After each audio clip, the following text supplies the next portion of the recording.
Hey, greetings, brothers. How you guys doing? Good afternoon. Good afternoon. Please give me a shout out in the chat if you can hear me okay. And then we'll get straight into this week's episode.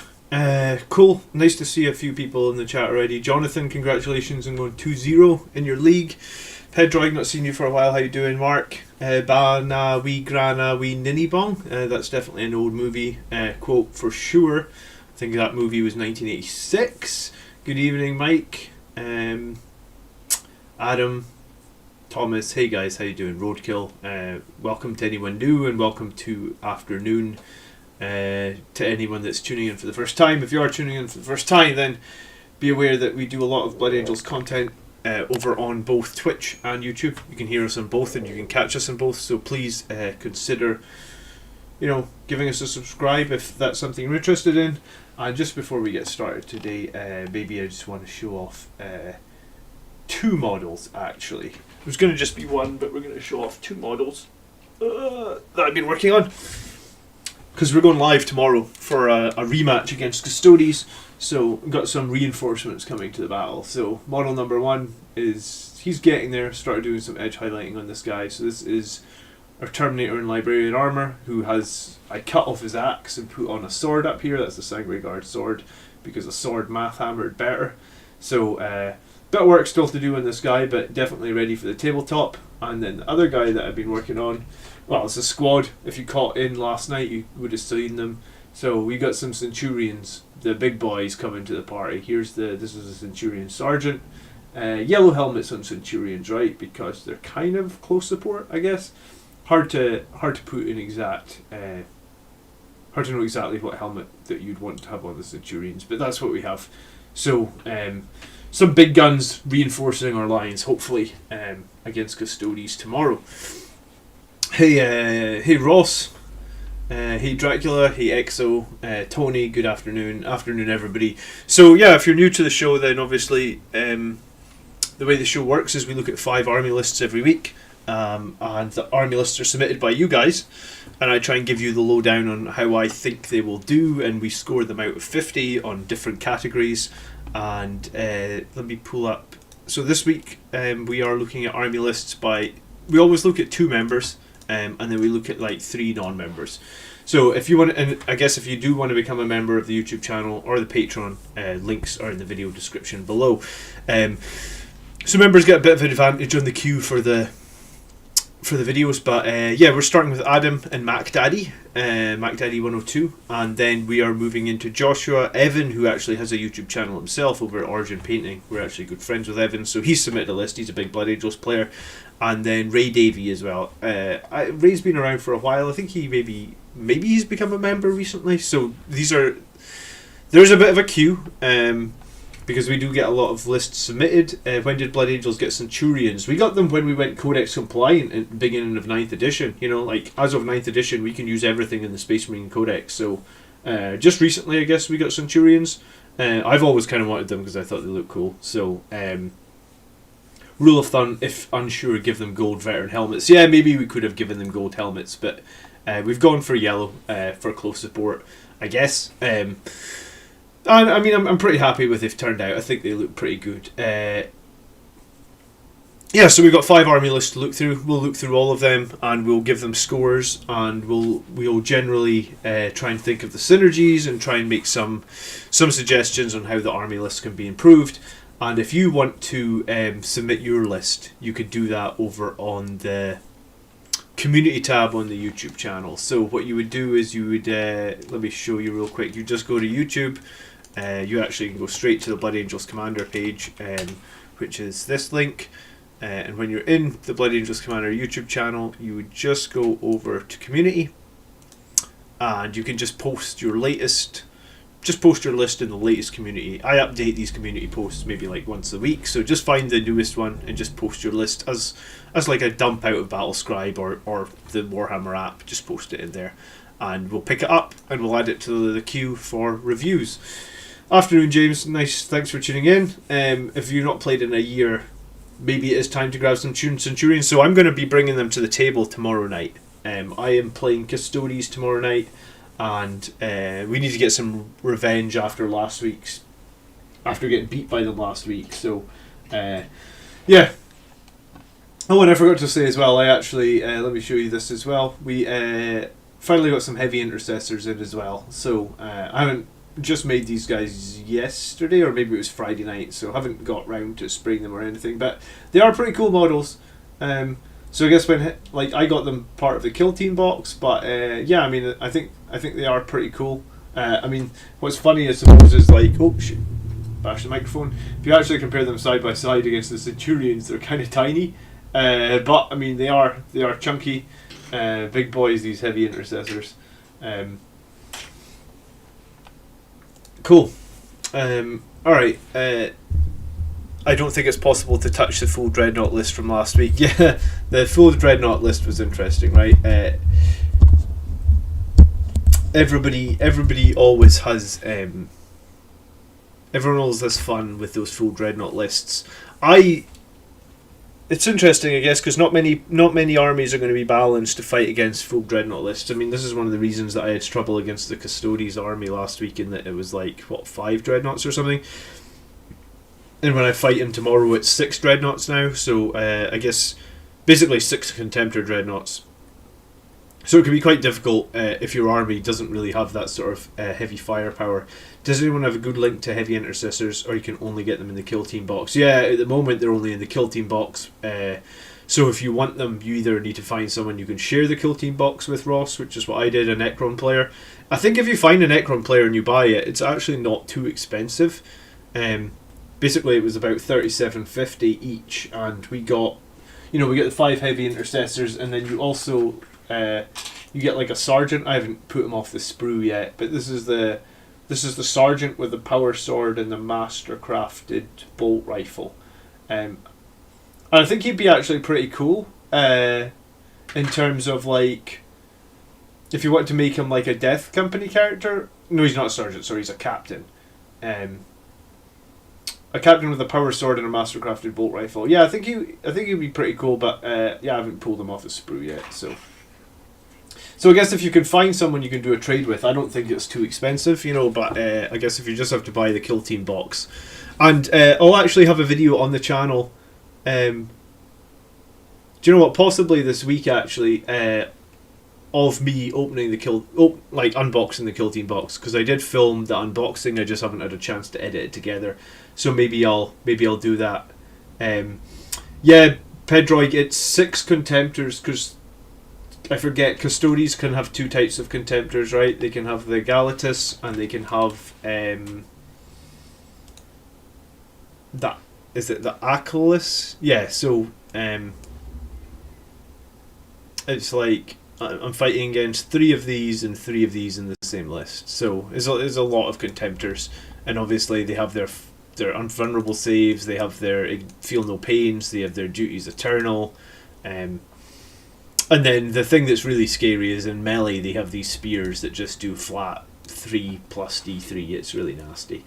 Heavy Intercessors should come in their own box in May. Yeah, I think that's when they said they were coming out. Good lord, I didn't want to wake up this morning. Hey Mark, how you doing? I finally found my land speeder piece in the bin. Well, congrats on finding it before it gets thrown out. Yeah, the sword and the shield one is the other one, which is kind of nasty as well, because the shield one has -1 to hit on it, and it has a 4+ invulnerable save, so it's even more survivable than the other one. Its melee weapon isn't quite as good, I guess, and its shooting isn't quite as good, but I mean, it's still going to be difficult to drop 6 Contemptor Dreadnoughts that all have 2+ ballistic skills and 2+ weapon skills, sorry, and they all have 2+ saves. So no Telemons this week, I guess. The list has changed a little bit. So yeah, so that's going to be live tomorrow night, and I will post, same as to how they did today's video, is how you can see it on the YouTube channel for a little while before it comes live, so you can set a reminder. I'll schedule the stream tonight, so you can set a reminder and you can tune in tomorrow if you want. And I have a really heavy duty tripod down here on the floor. It's just out of camera shot, but I bought a new tripod because I wasn't happy with the quality of the stream last week for the live game. So hopefully it means I'm going to swap the cameras. We're going to get the better quality camera overhead, So hopefully it's going to look a lot better, and it's going to be more detailed, and you'll be able to see the units better. And if that doesn't work, then I mean, I've been wanting to buy a better camera for a while. I am still planning on doing that. Just I think if we swap the cameras around, it'll be a better experience. So we got that. We got that coming as well. If you play Custodes, always bring a Telemon. Well, I mean, I guess, yeah, I mean, Telemons are good. Don't get me wrong. But, yeah, I mean, I don't think tomorrow's list has a Telemon. It does have 6 other Redemptor Dreadnoughts. So, I mean, that is like, what, 1,200 points, give or take, in Dreadnoughts. So, we're going to have to... We're going to have to do better than we did last week. Against Death Guard last week, our Null Zone did a ton of work. But against the Custodes, the Null Zone wasn't like I made a misplay and got my Psyker killed because I didn't realise he could interrupt twice in combat, so I won't do that again. And yeah, I mean, Chain Fists are a good idea. I mean, Siege Drills off the Centurions will do okay. I am bringing that many models that can take Chain Fists. I mean, I could take a Terminator squad that has Chain Fists, but if I did that, it'd probably mean no Sanguary Guard. It's a tough one. I guess we'll see how this list does. I'm hoping it'll do a lot better. It's only a small change. I'm hoping some of the problems last week was my tactics were a bit off. So hopefully tomorrow you'll see a much closer game against the Custodes. Yeah, the interrupts really messed me up. And I guess I'll be more prepared for dealing with them this time. Okay. Right, so let's jump into the first list for today, and that is Adam Graham, and he submitted his list a couple of weeks ago. So it's a 2,000 point list, BA Commander inspired double patrol list that I put together thanks to your great content over the last month. It's not necessarily tournament competitive, as it's designed around survivability and damage rather than OBSEC. There are only 2 choices, and I couldn't get Rites of War, Visage of Death, as I maxed the traits and relics ready. Idea of the list is Infiltrators hold a backfield, and if there's 2 backfield objectives, Whirlwind can hold the other and hide out in sight. Then Cursors can infiltrate to a forward objective. The Utility Librarian with Fortress can protect their Sanguary Guard, Redemptor, Librarian Dread as they move up the board with Vanguard Squad and characters. Vanguard Squad can go where they need to tackle tough targets or take objectives well. Suppression Fire from the Whirlwind. Turn 2 onwards can stop any difficult units. And Overwatch fight first, yes. Vanguard Veterans will move in advance to the middle of the board and look to take and hold and gain Oath, etc. Chapter Master and Librarian Dread are big, punchy, close combat. And the latter with Wings and Quickening can get a good number of attacks, as well as Chapter Master rerolls. The Sanguary Guard needing the Chapter Master so they get +1 to hit and reroll ones. The Utility Librarian also has Null Zone and Veil of Time. As needed, Psychic Fortress, as noted above, and Mighty Heroes for Librarian Dread and Chapter Master, and can cast 3 powers a turn with the 1 CP strat. As for a bit of extra shooting, I use Descent of the Angels on the Inceptors coming in turn 2 or 3 to get the +1 to hit, and they will come in near either the Chapter Master or the Dread with Wisdom of the rerolls. The Utility Librarian Psychic Fortress can also protect them. Finally, the Cowardice is a spoiler. It's decent itself with the reserve ability, 4+ invulnerable, but the ability to disrupt the opponent's stratagems is very useful. Would love to hear your thoughts. Yeah, I mean, I had been considering a Cowardice Assassin against Custodes just because it has that pretty nice weapon that invulnerable saves can't be used against. I think it's just like a phase sword, so I think it's like a -3 sword that can't be used invulnerable. So, okay. And Adam, nice. Glad to see you in the chat today. Thunderhammer Death Company. I missed what you said, Mohammed. Thunderhammer Death Company, yeah, I mean 10 Death Company with 5 Thunderhammers will kill, yeah, for sure. I mean, they will kill Dreadnoughts as well, for sure. I mean, we'll see. I think a Sanguary Guard squad with some rerolls will probably kill the Dreadnoughts just before we jump into this list. I mean, like, if you had a Sanguary Guard, right, and you had, like, I run 8 Sanguary Guard, right, so let's just assume they're all have swords. Let's assume they're all within... well, do you know what? Let's do it when they're not in range of the Chapter Master, right? So you just have 8 and they have 5 attacks and they hit on 3s. So you get 26 hits. They're going to wound Dreadnoughts because Dreadnoughts are tough to 7. They're going to wound them on 4s.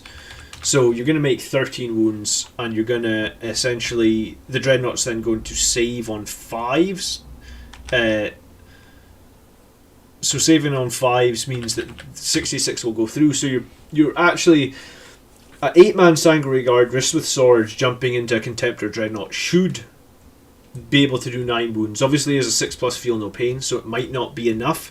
So I guess like you need to wear off 1 or 2 wounds before the Sanguary Guard jump in, or you need that reroll 1 aura, or the aura for being within 6 of the Warlord. So if you have either of those auras, and you use your 40 attacks, so like if we're within 6 of our Warlord, I guess, and we get a ballistic skill of 2+, and then we wound on 50%, and then he saves on what did we say, 33%. So yeah. I think the Sanguary Guard, 8 Sanguary Guard, either near the Warlord or with rerolls, will also kill a Dreadnought. So I guess we have good ways to kill Dreadnoughts tomorrow, I think. But I guess we'll see. Have to be. This will be a 40-point plus list, says Matt. All right, let's see if it happens. Do you do any kit bash? Are you talking to me, Corbin? Because I kit bash all the time, with varying degrees of kit bashness. I guess is that's actually how this channel started, was just me filming kit bashes. It's kind of evolved a little bit from that, but it did start with just me doing kit bashes. Some of them simpler than others, right? Alright, so we've got the Chapter Master with the Thunderhammer and the Storm Shield. He is the Gift of Foresight, he is the Angel's Exemplar, he is the Artisan of War with Adamantium Mantle. So this is pretty much the exact Chapter Master I run, Adam. However, I recently dropped this Storm Shield and gave him an Infernal Pistol. I didn't realise Gift of Foresight was a reroll each turn on the save. I thought it was per battle round, and because it's each turn, you get to do it in your close combat and the enemy's close combat if you're doing close combat, obviously. But the fact that you can do it twice per turn is actually super strong. So you can save yourself 5 points here and replace this with an Infernal Pistol. And in both games last week, I actually got some value out of that Infernal Pistol, right? Like, you're in close combat. My Chapter Master was in close combat with like 8 Blightlord Terminators, so every time it was my turn, I just shot the pistol in close combat, and like I think I vaporized a few Terminators using it, because obviously you're within minimum range, so it does a minimum of 3 damage. So on a 2+, you kill a Blightlord Terminator essentially. I mean, the Storm Shield is fine, and I guess if you're going to run Null Zone near him, maybe it's good to have the Storm Shield, because then you lose the invulnerable save, right? So then you're just on your base 1+ save. So I can understand the Storm Shield, but it's just a thought. Like, if you want to make him a little bit more damagey, you could put an Infernal Pistol on there without losing too much. There's nothing much to say about the Sanguary Priest with the jump back and the Selfless Healer. He's great, right? Armor Indomitus on him is fine. I mean, the other option is to try and keep him out of combat. But I mean, if you do, I just don't think he does much killing at all. So like, rather than even risk him being in combat, like just use the jump pack and put him in safe places and just have him advance around the battlefield if you need extra movement. But I mean, Armor Indomitus again is fine here. You could actually give him the Teeth of Terra, and then he can actually do some damage, right? Because he's a Sanguary Priest, so he's 3 attacks, 5 on the charge with Savage Echoes. With the Teeth of Terra, it's 8 attacks, and the Teeth of Terra makes him like what, strength 5 with a +1 to wound. -2 damage a shot, so with the Teeth of Terra he's actually scary and he can get into combat. Otherwise you just have him hanging out, and Armor Indomitus I guess gives him a little bit of survivability against range, but overall like I guess if he's just got a chainsword and 5 attacks, you really don't want him in combat ever, I guess. Alright, we've got 7-man Sanguary Guard, 2 Power Fists with Infernal Pistols, 3 swords with bolt guns, 2 axes with bolt guns. I mean, that's absolutely fine, I think. I don't know if there's all that value in the Power Fists, because normally, if you think about the Power Fist, you're gonna lose what, -1 on your hit roll, but you're probably just gonna gain +1 on your wound roll because of the additional strength, right? So like, what you gain on your wound roll, you kind of lose it on your hit roll. So I mean, if you've got lots of ways to reroll hits, and you're next to your warlord, so you're getting the +1 again, then if power fists are fine, but if you don't have lots of ways to do rerolls, I think you're better just taking swords and axes. Up next is our Redemptor Dreadnought, which is the macro, the Gatling, and the rocket pods. I think this is fine. This is the best loadout you can pick for the Redemptor. And then the 5-man Infiltrator with the Helix Gauntlet, so that we can make them a bit more survivable, and the Whirlwind with the Castellan Launcher. So, I used the Castellan Launcher last week, and honestly, I mean, it's fine. It just doesn't kill anything, barely ever. So if you're alright with it just being used for that sort of like counter charge, I mean, I guess I killed some Poxwalkers with it, but for the most part it doesn't really kill anything, right? So if you have 10 points here and you can get the Vengeance Launcher, it's maybe worth it, because at least it will occasionally make a kill, but it's probably a minor improvement again. Going Infernal Pistol and dropping 1 PF frees up 10 points. Yeah, that's true. Going Infernal, it does free up 10 points if you drop. I think if you drop the 2 Power Fists, you free up 10 points. And yeah, like I said, what you gain in the wound roll, you pretty much lose in the hit roll. So the Power Fists for me right now are, I mean, they're okay, but my Sanguary Guard in my current squad doesn't really run any Power Fists. We then move on to the second patrol detachment. And for this one, we're looking at the Librarian Dreadnought, who has Wings and Quickening, which are like the core powers that he needs to have. He also has Iron Resolve, which is a great power, I think, for the Librarian Dreadnought. It just gives him a shrug, and also gives him that 9 wounds, which, you know, just generally makes him a little bit more survivable. We then have the other Librarian, who is the Chief Librarian, is a Librarian with a Jump Pack and a Combi Melta. He has a Tomb of Malachor, and then Null Zone, Veil of Time, Might of Heroes, and Psychic Fortress. So, I might even be tempted to take Wings of Sanguinius on this, just to give him like absolutely maximum maneuverability. But I mean, like, I guess you've got justifications for all your other powers. If there is a situation where one of these powers isn't going to do you all that much, or I guess if you play a few games and you don't feel much value in it, then I think there is something to be said about dropping something, maybe Might of Heroes or maybe Psychic Fortress, but it sounds like you use Psychic Fortress in a few places, so maybe Might of Heroes to get Wings of Sanguinius. I guess with the change to the end game now, where you score turn 5 points at the end of turn 5, you know, having Wings might let him like catapult himself across the battlefield and steal an objective from the opponent at the end of the game. So I guess that would be interesting. The one other thing that I was going to say here was and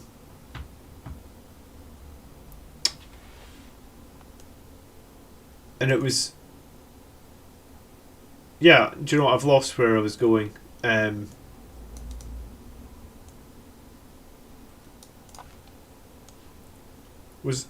think it was because you were mentioning the Chapter Master in the chat. I think you could still be aggressive on this Chapter Master, even if he doesn't have a Storm Shield. I think a 2+ save, a 4+ save, and a 5+ invulnerable save, and the fact that in turn 1, if you advance him, then he's -1 to hit if you pay for the stratagem. I think you can be pretty aggressive with the Chapter Master. I don't think he's going to just die too quickly, and I think you can always jump your healer in and heal him up if he takes a lot of damage in a single turn.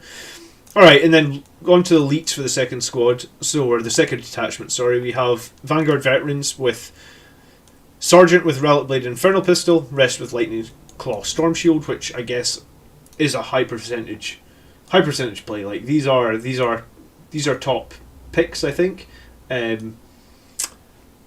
We then have 5-man Blade Guard Veterans, which is the perfect size Blade Guard Veteran squad if you want to do Transhuman, and you said you want to hold the middle of the board with them. Again, this makes a lot of sense. We have the 5 Incursors, and then we have the 3 Inceptors and the Cowardice Assassin. So do you know what? This list actually looks a hell of a lot like the one that I just ran. The only difference in that list to mine was, rather than a Redemptor Dreadnought, I had a Leviathan Dreadnought. Rather than the Librarian Dreadnought, I had a Chaplain on a bike, the Primaris one. And rather than the Intercessors, I had 3 attack bikes with multi-meltas. So this list shares, I guess, 80% of its stuff with my list. Oh, and I guess you have the Cowardice Assassin, where I have 2 company veterans and a company champion, right? But overall, the 2 lists share a lot. Does anyone else run the Flamer and Librarian Dread, or I am I the only one? I mean, I run the Melta on the Librarian Dread just because usually Librarian Dread is going after really tough targets, right? So it's nice to be able to just shoot a Melta into it.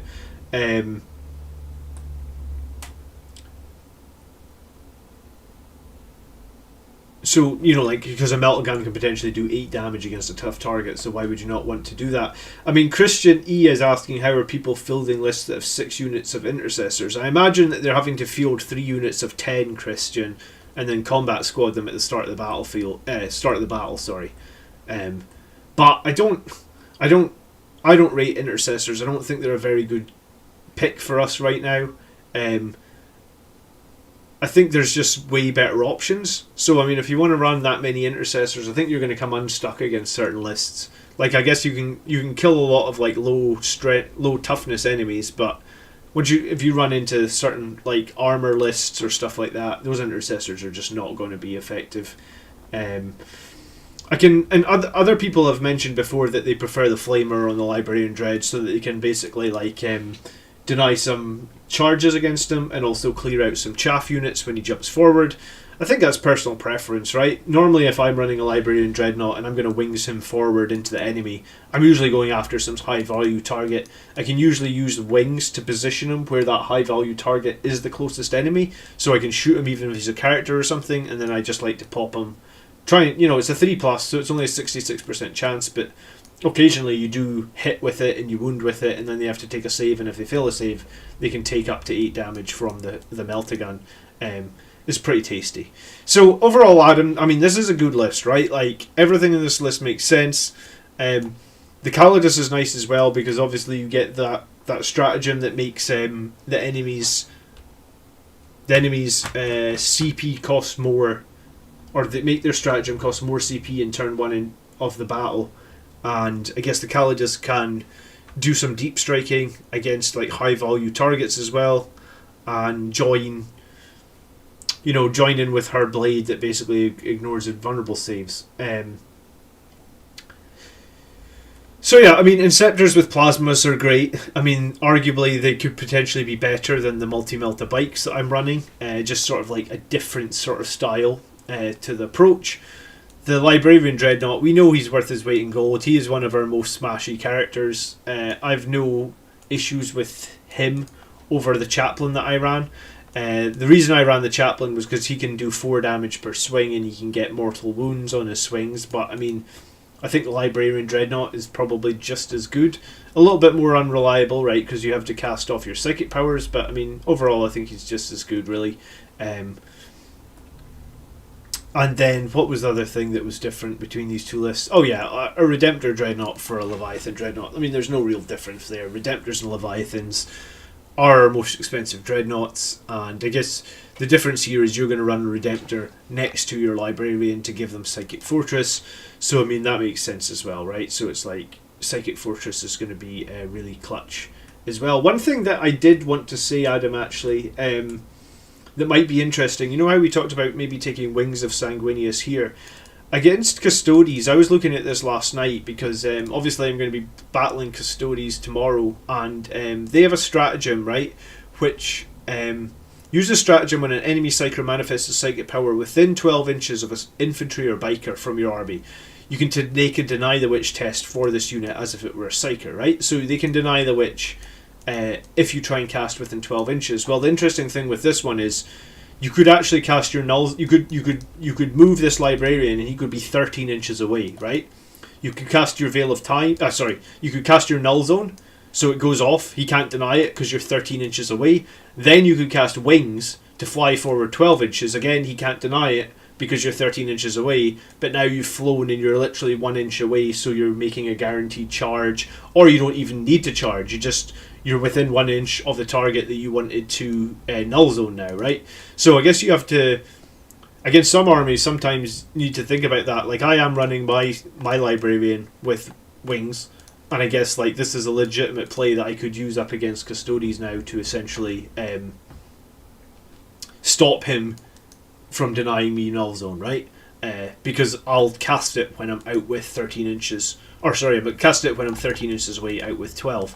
So, yeah, cool. Okay, so overall, though, like, I guess the reasoning and the picks for the list are generally very solid. The one thing that I'm going to say, and I think my list might struggle with this as well, was this feels like a very elite-based list. And I guess what I mean by that is, like, there's a lot of weight on characters. And my list has the same thing. You know, we're spending, what's that, 305, 405, and then, so we're basically spending 700 points on characters. I don't think I'm spending quite 700, maybe like 650, because I've got a cheaper character, but we are spending an awful lot of points on the characters, so the characters really need to do work. Otherwise, you know, you can run into a little bit of problems. And I guess against the Custodes list that I played, where he was able to smite a few of my characters, probably because of my own misplays, you know, that really hurt the list, and it felt like once I lost a couple of those key characters, it was going to be very difficult for me to get back in the game. So I guess it is an elite list, and I guess you just need to keep that in mind to make sure the characters are screened, make sure they're in the right positions. You know, one thing as well that I was going to do was, in one of the combats, I was waiting for my chapter master to activate so I could base contact his biker captain, or whatever, biker captain, shield captain, and he moved first, which meant that he was able to basically join the battle against another one of my characters because I didn't base him properly. So I guess like you just need to be very careful. I mean, that was my own fault because I haven't played in 3 months now, but yeah, I mean, there is a lot of weight on the characters here, so I guess we need to just consider that. Okay, so let's dive in and score Adam's list. And yeah, I mean, I guess like OBSEC is a little bit weaker because we just have 2 troop units. They are Phobos units, so they are decently survivable. One has the Helix Gauntlet, so maybe it's like a 7-5, but you know, if we have those strong Blade Guards moving to the middle of the map, then maybe we can go with like an 8. Excuse me. Anti-infantry Horde, well, we do have like a Redemptor. I guess we do have a Whirlwind, but this one isn't going to do a whole lot of work. We have the Inceptors coming in, but apart from that, like our raw number of shots in this list is kind of lower. And I guess like my list is the same, raw number of shooting is lower. I mean, Blood Angels don't shoot that great anyway, but I guess it may mean that we have to end up killing some chaff units with stuff that we don't want to be wasting on them, like Vanguard Veterans or like Sanguary Guard or something like that. So I guess like the anti-infantry on this list is maybe like an 8, maybe an 8-5. I'm going to come back to that. We're going to look at how we're going to kill monsters, and I guess our monsters, vehicles, and characters. And I think we're going to be able to do that very effectively in this list, actually. We've got a lot of Sanguary Guard. We've got like the Redemptor Claw. We've got that really tough Chapter Master who can just about engage on anything and survive. We've got the Librarian Dreadnought again, who can just about engage on anything and either kill it and survive.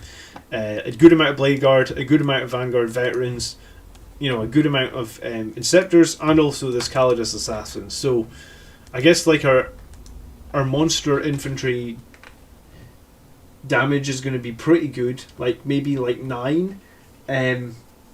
It's maybe a 9-5, but I guess it could.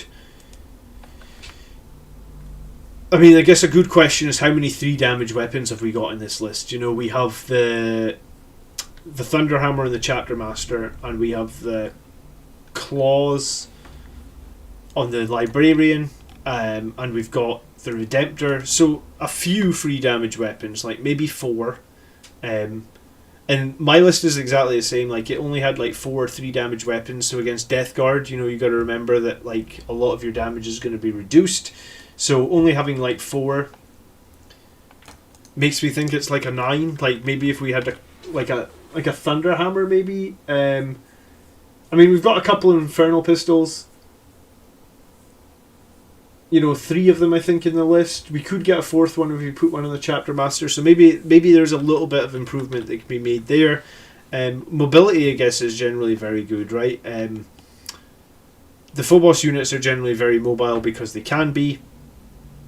And I guess the Inceptors, the Assassin, the Vanguard Veterans, I mean, overall it's very mobile. A few things that can't be, like the Blade Guards, but that isn't a big issue. And the Blade Guards are super strong, right, if they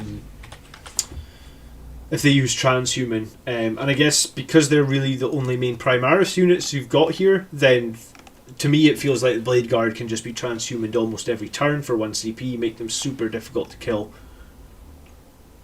I mean, I guess your Inceptors could be transhumaned as well, but there is others. There is that other stratagem for the Inceptors that give them +1 to their armor save, which could be used if you need that to do that as well. And then how many CP does this list start with? I'm not sure if you said that anywhere. I guess you'd spend 1 on this, 1 on this, 2 in the patrol detachment, so it's 4. 1 on this guy, 2 on this guy, and then the Angel's Exemplar. So you're starting with about 5 CP, is that right? Yeah, and I mean, starting with 5 CP to me feels like the lowest that we can start with. I started with 4 last week and it felt a bit restrictive. I think I'm starting with 4 tomorrow as well. So 4 is like borderline. 5 is okay, but I guess, like you said, you could mastercraft the Sergeant's Relic Blade or something to get you another one. It's a bit of a tough question. Do you know what? The Cowardice Assassin, she doesn't have any 4 damage weapons, right? I think her sword... I don't remember how much damage her sword does. Let me check.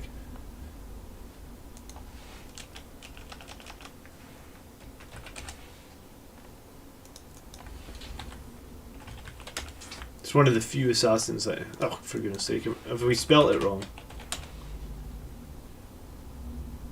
Oh, it's double L. Okay. Yeah, her sword's 2 damage, yeah. But no invulnerable saves. She can do mortal wounds, I guess, with her neural shredder. But, yeah, it's not super reliable. I mean, she is definitely going to be useful. Like, I wouldn't go about dropping her. And then, final thing for the list is the specialization column, right? And specialization means, like, is the list going to struggle? Is it too specialized in any one point? I think this is something that I'm battling with as well at the moment, is like Blood Angels have so many good characters, and like I'm gonna have 4 or 5 characters in tomorrow's list. Maybe I should drop 1 and just have 4, but 5 characters does feel like it's a lot. So I mean, that is the one question mark around this list as well. I guess, like, you need to play it. 2 traits, 2 relics. I know, yeah, the detachment, so 5. Hey Marcel, how you doing? Yeah, so I guess the one question is 5 characters too much? I mean, having 5 characters makes the enemy pick Assassinate maybe as well, right? Like, it gives them a pretty clear goal on what they want to do. So, I think Specialization comes in as like an 8-5 as well. So I think this is a strong list. Obviously I played very similar list and beat Death Guard this week, but I did lose up against Custodes, so I think it's strong. I think there may be too many characters in it. As much as we like all these characters and we think there's value in all of them, there may be too many. But I guess you're gonna have to play it and see. And I am literally playing the list with a small variant of it.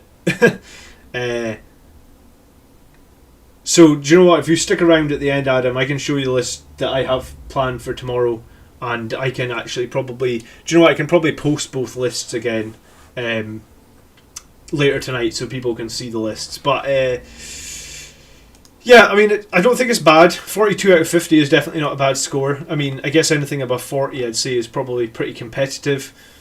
I think this list will definitely beat some armies, but it might struggle a little bit against some as well, like I struggled against the Custodes. And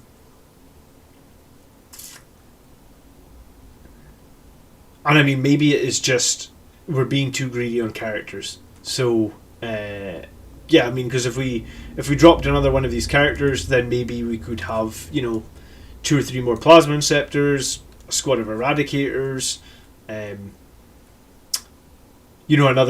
small death company or something. Like, there's definitely things that we could do. But I mean, all these things are good, and I think all these things together are pretty strong. So yeah, it's just I'd love you to play this list. Like, don't make any changes. Maybe the only change you do is like change out one of those power fists, and maybe like one of the give this captain an infernal pistol, lose one of the power fists, and give the whirlwind the better launcher, the vengeance launcher, and then like play this list a couple of times, and then let me know like in Discord or in one of the live streams like how you found it. Do you feel the same as I'm feeling? Like, maybe we have too many characters. I've only managed to play 2 games with this list, and are very similar, and it's 50%. So I mean, I guess if I win tomorrow, then maybe I'll be feeling more like, yeah, this list can do a lot of things, and I feel like you kind of need to play a list like 4 or 5 times to really get the feel of it. But yeah, cool list, Adam. Thanks for submitting it. Please, review it, make some changes, and then get back to me with another list. That's not what that should be. 42 out of 50. So it's a pretty solid score. A nice one to start off. And a lot of top tier units in there as well, which is nice to see, right? Cool. Alright, so we're going to move next up on to Mac Daddy, who is not someone that I see in chat too often, so maybe he catches the live stream on a replay. Still in lockdown at the moment, we'll play the list when it's possible. Awesome, Adam. Cool. Alright, Blood Angels Commander, apologise if it's not too late. I updated my list carefully, watching more of your videos and realising I made some mistakes. Considerations. If it's inconvenient, no worries. I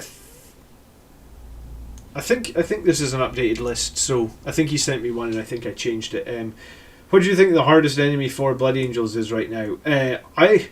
Do you know what's funny? I beat Death Guard this week, but I thought Death Guard was going to be super tough, and in a way they were, because of that new -1 toughness aura that Death Guard have, right? Like, that's super brutal, so it makes like all of our models basically like Sanguary Guard and Marines and all this, they're all toughness 3, so a lot of the time Death Guard are now wounding us on 2s, so Death Guard are really scary right now. I was actually more scared about the Death Guard than I was with the Custodes, but maybe that's why I won the Death Guard game, because I did a bit more prep and I read a bit more of their... What do you think the hardest enemy is? COVID? Okay, yeah, maybe COVID is the hardest enemy right now. Alright, so this is a 1750 point list. Interesting. Alright, so we don't often look at 1750. Maybe he's building towards 2000, and we have a chaplain with an infernal pistol and a jump pack. He has Iron Resolve, and he has the Champion of Humanity. Interesting picks, actually. We haven't seen this before, really. So an Iron Resolve, Champion of Humanity chaplain. We have a Librarian in Phobos armor with Unleash Rage and Shield of Sanguinius. So this is a bit of a mistake, Mac Daddy. Librarians in Phobos armor use the Obscuration psychic powers, not... Oh no, they can pick, can they? Yeah, can Phobos units? I just haven't seen Phobos units take sanguinary psychic powers before, but yeah, I think they can take them, right? Because it says that if they can either take them from their discipline that's stated in the Codex, or they can take them. So I guess you could have a concealed positions Phobos Librarian. I hadn't considered that. Interesting, I suppose. Psychic models and Blood Angels attachments can use all their psychic powers from the Sanguary discipline instead of Librarian or Obscuration. Yeah, my bad. So thanks for keeping me right in the chat. Cool. So it's 2 from the 2 for the Sanguinary one in a Phobos Librarian. Interesting. Okay, and then we've got a Primaris Captain with the heavy bolt pistol and mastercrafted power sword and the relic shield. So it's the actual Primaris Captain from the Indomitus box, I think, here. And I mean, he's fine, and his relic shield is strong and stuff. I just don't like that he has to run across the battlefield, right? And I actually don't know the Primaris Captain from Indomitus. Is he wearing, like, is he toughness 4 or is he toughness 5? Let me double check this. To be totally honest, both my captains from Indomitus are still on their sprues. All right, so he's just a toughness 4 captain. 6 wounds though, I guess, and he's got the relic shield.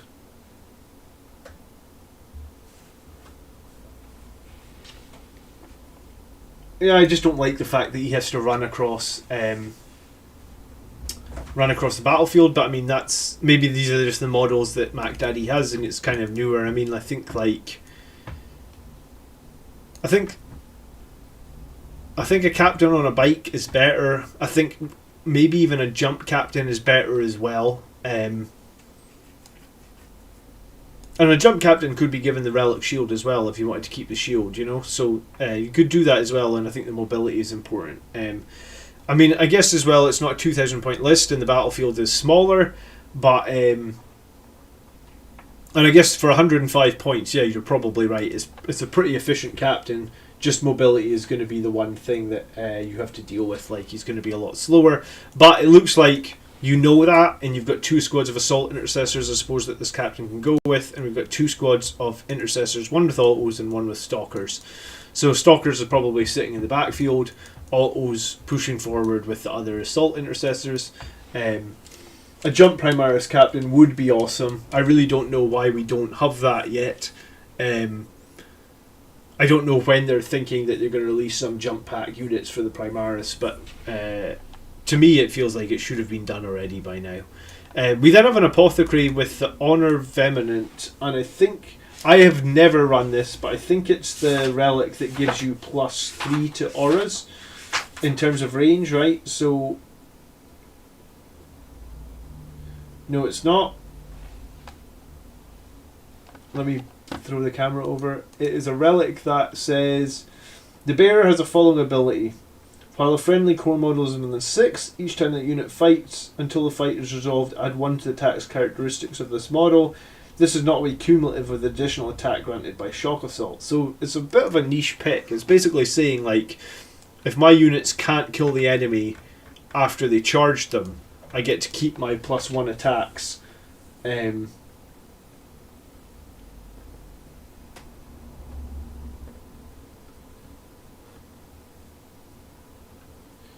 But yeah, I mean, it's a very niche pick. I don't really see anyone running this. I don't know if there's a lot of value in it. I mean, there's definitely not value in it if you're running it with assault intercessors, because your assault intercessors could essentially pay 2 CP to fight again, right, with Honor of the Chapter. So it doesn't feel like it's a great pick. I mean, I guess you've got Blade Guard Veterans there as well, and they could be in the middle of the board, so maybe you want the Blade Guards to keep an additional attack, but yeah, I think if you're going to take the Apothecary, you make him the Selfless Healer, and I think that's more the strength of the Apothecary as opposed to granting +1 attack, right? Have a good stream. Thanks for tuning in, Doctor. Appreciate that. Yeah, I mean, I think everybody's waiting for jump packs on Primaris. I don't know why they haven't done them, because I think they would sell really well, and I think people would do a lot of conversions for jump packs on Primaris, you know, like characters with wings and stuff like that. Like, people would have a lot of fun with them in terms of kit bashing. We then have a company champion who has the Armor Indomitus and the Imperium Sword. I mean,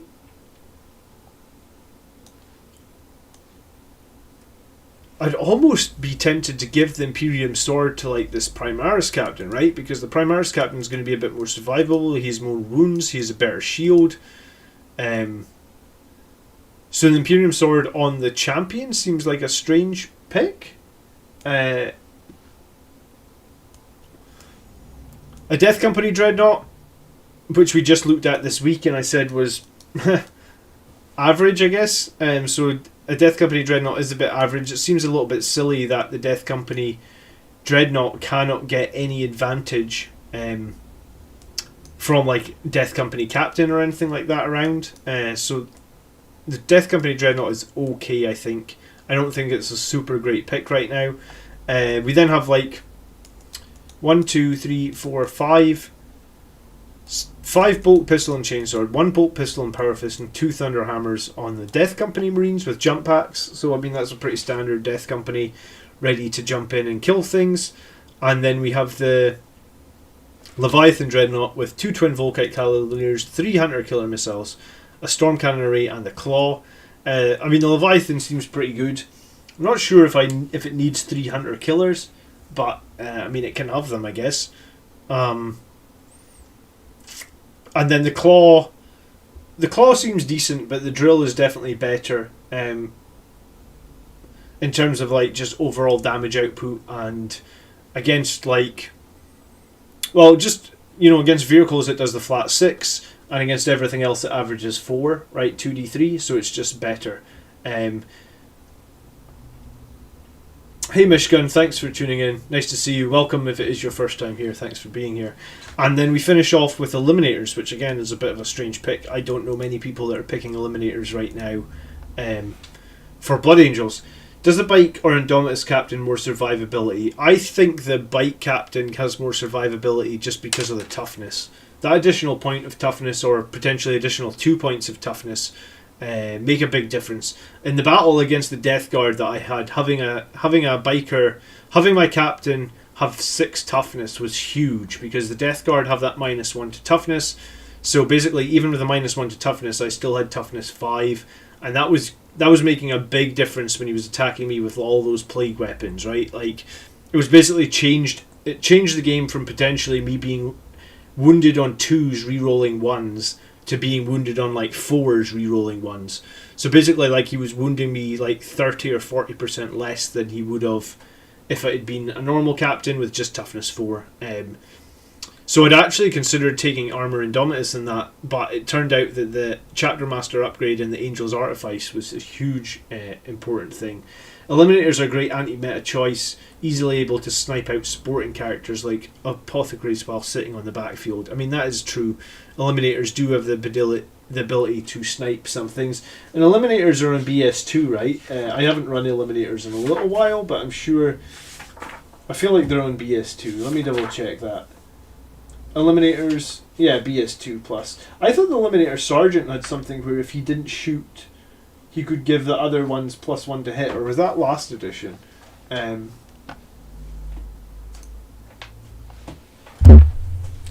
Eliminators.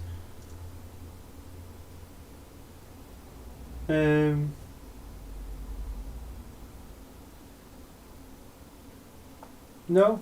Okay, maybe I'm wrong. Maybe that was last edition, and there was a rule for Eliminators last edition. So now it's just they are all BS2. Okay. So definitely a different list than what we normally see, and it's 1750 points as well. So you need to consider that. So Chaplain with a jump pack, Librarian and Phobos, Primaris Captain, 2 Assault Intercessors, 2 Regulars, Apothecary, Vanguard Veterans, Company Champion. Bit of a Death Company, Leviathan, and Eliminators. Yeah, it's a last edition. Now we can't let them fire and move after. Alright, okay. So a bit of a change to the captain. Alright, so I guess we got to score it, and I guess we're starting with 4 troop choices, but we have no Phobos units. So I guess because we have 4 troop choices, I guess our OBSEC is pretty good, but we do not have anything that's like Phobos related. So maybe we're looking at like 8-5, but then it's only 1700 points, so maybe we're going for like a 9 on the OBSEC.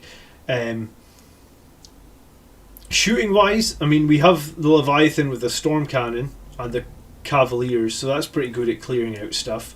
We have auto bolt rifles, we have stalker bolt rifles, and I guess Eliminators, but I can't imagine we're really going to be shooting the Eliminators at chaff units, potentially. I really question this pick on the Apothecary. I think there's better choices, and I also think that there's maybe better choices with, like, the main bulk of your close combat is this Death Company, so there might be a better choice where, like, this captain is actually part of the Death Company. But do you know what? Maybe not, because he already has the Relic Shield, so it kind of, the Feel No Pain would become irrelevant because of the Relic Shield. But yeah, I mean, the Chapter Champions having a Relic and a Warlord trait when your main captain doesn't have a Warlord trait seems like the wrong choice. Like, I just talked about how great Gift of Foresight is, so I would be dropping Imperium Sword down here and putting Gift of Foresight up on this guy. I maybe even pay Angel's Exemplar, or maybe Angel's Exemplar is the wrong thing, but I may even, like, try and replace his Power Sword here with, like, a, you know, the Burning Blade or something. Just make him that much stronger. Or there's that really nice Archangel Shard relic that we have that's really good against Chaos and Demons. Eliminators also have a nice anti-horde ammo option. Do they? I guess they've got a heavy D3. Yeah, okay, so Eliminators can do something against the Horde as well. The Indomitus Captain can take the Angel's Artifice and has a 4++ save for mortal wounds. I don't think he's got a 4+++. He's got the Relic Shield saves mortal wounds on 5s, right? It's not 4s. Or do I need to read the Let me read the Relic Shield. Where is it? Shield Eternal. It's a 4+ invulnerable save and a 5+ against. There's a 5+ Feel No Pain. Oh no, it's an actual. Sorry, it's not. Let me read this Relic Shield. I don't run that captain, the Primaries Captain with the. What is the Relic Shield? In addition, each time the wound lose. Alright, so it's basically a 4+ against mortal wounds. I mean, that's situational. I mean, it's great against an army that has a lot of mortal wounds, but overall it's kind of situational. Interesting. Okay.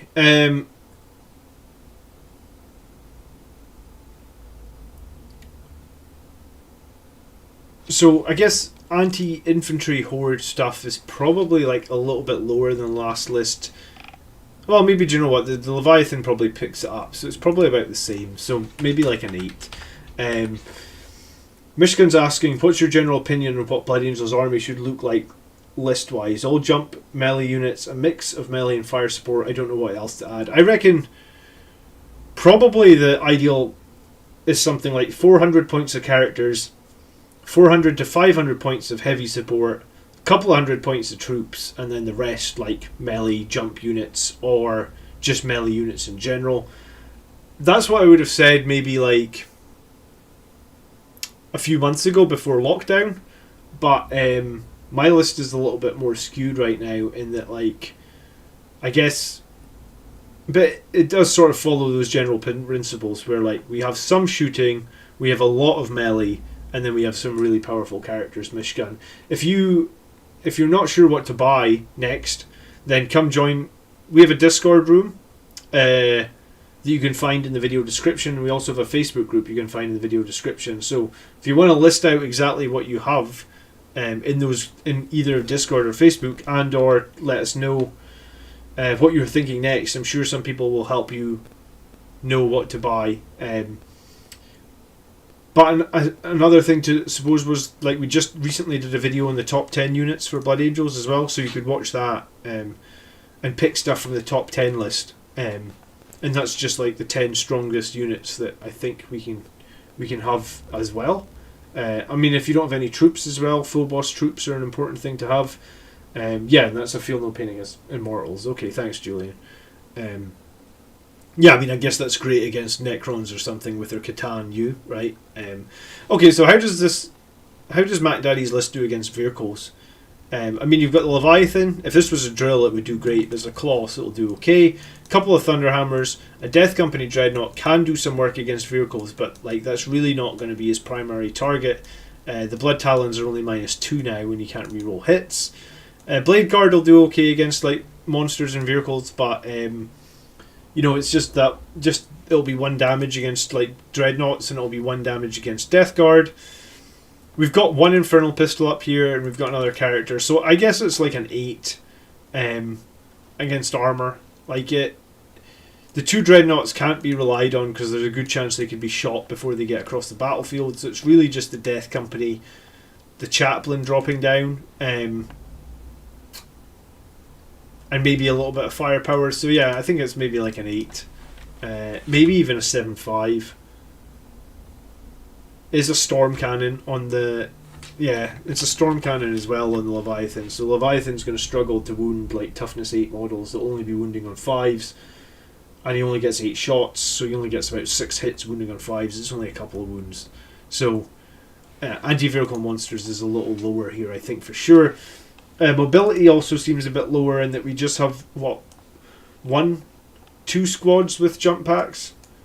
Everything else is basically running. I guess your Phobos Librarian can start in a concealed position, but everything else is on foot. So mobility is probably somewhere around about like a 5 or a 6. It's just a bit lower. And then specialization. Is the list too specialized? Like, does it have too many characters? Does it have too much fire support? Is there anything that it really lacks? I don't know if it's too specialized. I mean, I don't think it's the strong... Like, we often talk about synergies, and like this feels like more like units being picked in a vacuum, right? Like, I'm not sure. Eliminators, like you said, Mark, they can snipe some things off the table, but like, they're not there's nothing else in the list that's going to snipe. So if these guys don't achieve their goal, then you don't get that. You've got 1 drop pod, you've got 1 unit coming in from jump. If those don't achieve their goal, it just feels like a lot of these pigs are picked in a vacuum, maybe, and like there isn't a huge amount of synergies. I guess like he doesn't say what litany the Chaplain has, but maybe if he'd said that might have helped me a little bit understand what's going down. But yeah, I mean, if this was my list, how would I improve it? Well, I think I would need to get Sanguary Guard. I don't really like running Blood Angels without Sanguary Guard. I think they're arguably our most damaging unit. Thanks for tuning in, Ross. Nice to see you today. We'll catch you soon, I'm sure. Tomorrow night we have a live game, remember, so we'll be here again live tomorrow night if you want to catch some of that.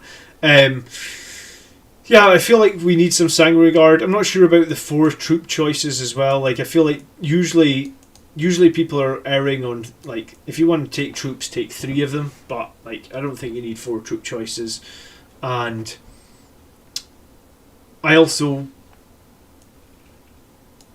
just have a problem with like our characters having to run across the board. They're just slow. And when we have access to great characters on bikes or great characters with jump packs, then I think that's what I would rather do. And I'd also move some of these company champion upgrades onto your more survivable Primaris Captain. Like, give him Gift of Foresight for sure.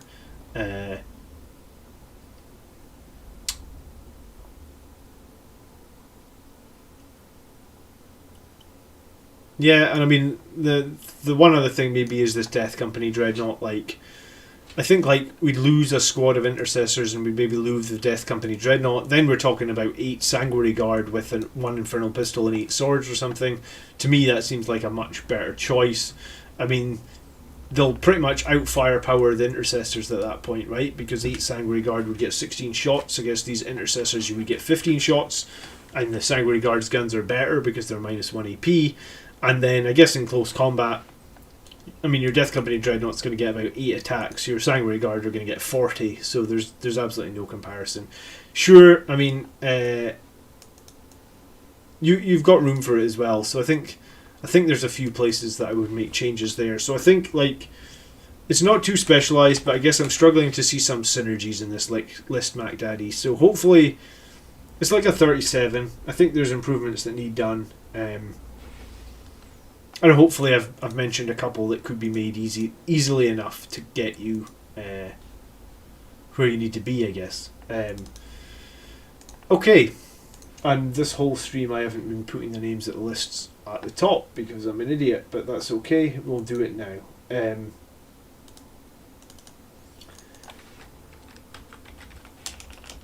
Cool, so moving on to the next list, which is from Joshua. Turn that on. There we go. Cool. Would love to get some feedback on a 2K competitive list. Very golden host style, always be charging. Just hope I balanced it out with enough shooting. Right, nice. So I guess this is a list that takes advantage of both the drop units and a bit of shooting, which is, I think, the best solution for us right now. Like, we need to be doing both things. So let's jump straight into this list, and it is coming in at 1995 points. So I guess if we find 5 points, we can maybe make a little improvement for him. So it's a Chief Librarian Mephiston, Quickening Shield of Sanguineous Wings, Primaries Chaplain on a bike, who is the Master of Sanctity. He is the Iron Resolve. He is the Mantra of Strength. He is the Benediction of Fury. I believe if he's the Primaries Chaplain on the bike, you get one more litany, so like +1 litany here. Iron Resolve seems decent. I might be tempted to take Gift of Foresight, just because like that reroll 1 save every turn can be pretty great, and also reroll 1 hit and 1 wound with your Benediction of Fury could be pretty useful as well. And then we have the Selfless Healer. There's not too much to say about that. For troops, we have 1 Assault Intercessor squad and 2 Infiltrator squads. Both Infiltrator squad have the gauntlets to basically make them very survivable. So our screening in this list is pretty great. Infiltrators can screen a huge amount of board. I generally really enjoy Infiltrators. I think they add a lot. So I think they're a great pick. They can also move around the map as well with the concealed positions and guerrilla tactics. Yeah, Gift of Foresight is just so good in so many situations. We then have a Redemptor Dreadnought, and he didn't say the weapon loadout, but I guess we'll just assume like a multi-melt and a claw. I think it can have an assault cannon and a claw, but I think right now you're probably better off with the multi-melter just to pop something big. We then have 3 Sanguary Guard, and they're all 8, 2 8s and a 9, and 1 has a Power Fist. So straight away, we need to change one of these Sanguary Guard, and it is fine, I think, to run 2, but I think one of these squads needs to be Vanguard Veterans with Lightning Claws and Storm Shields, because you don't know who you're going to be playing against. And if you play against a Dreadnought heavy list, or you play against a Death Guard heavy list, the Sanguary Guard literally lose half their damage at the start of the battle, just because everything is -1 to damage, and that's a huge problem for Sanguary Guard. If you've put all your eggs down in Sanguary Guard, you've just lost half the damage off 700 plus points of units. Vanguard Veterans are more survivable, 100%, because they have a 4+ invulnerable save, and with the Lightning Claws and the rerolls, they do absolutely fine. They actually wound toughness 8 models at 55% of the time when you charge with the Lightning Claws. So straight away, do you know, if you want to keep all your guys gold, then watch my channel, because I paint my Vanguard Veterans in gold. I don't think I've got a photo of them here that I can show you quickly, but I do paint them in gold, and I think they do look pretty great. What's the default unchanged loadout on the base Contemptor? I think the base Contemptor default loadout is the... Is it not an assault cannon? Contemptor Dreadnought.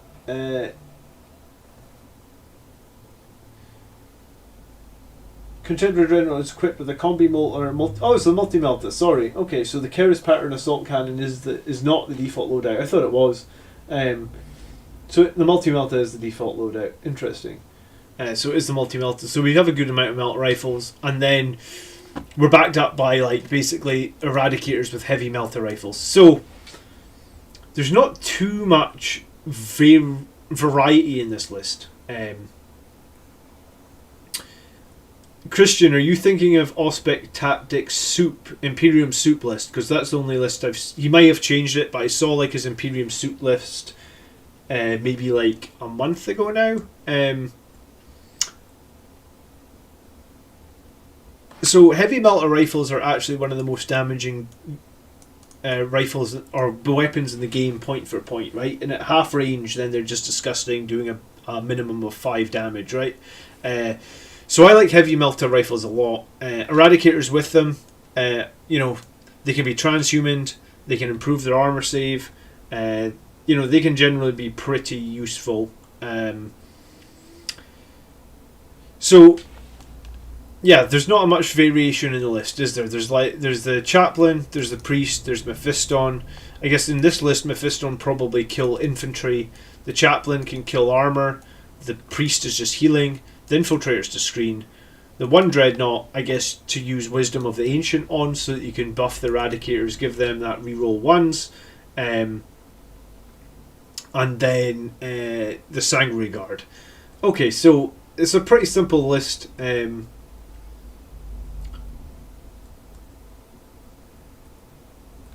But I think to start with, right, we absolutely have to change one of the squads of Sanguary Guard.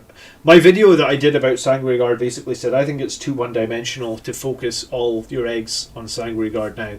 As more codexes come out, there's just going to be more problems. The Sanguary Guard typically don't survive for me, right? Like against the Death Guard, he pretty much wiped out 8 Sanguary Guard that were in cover in a single turn. I think there was one left.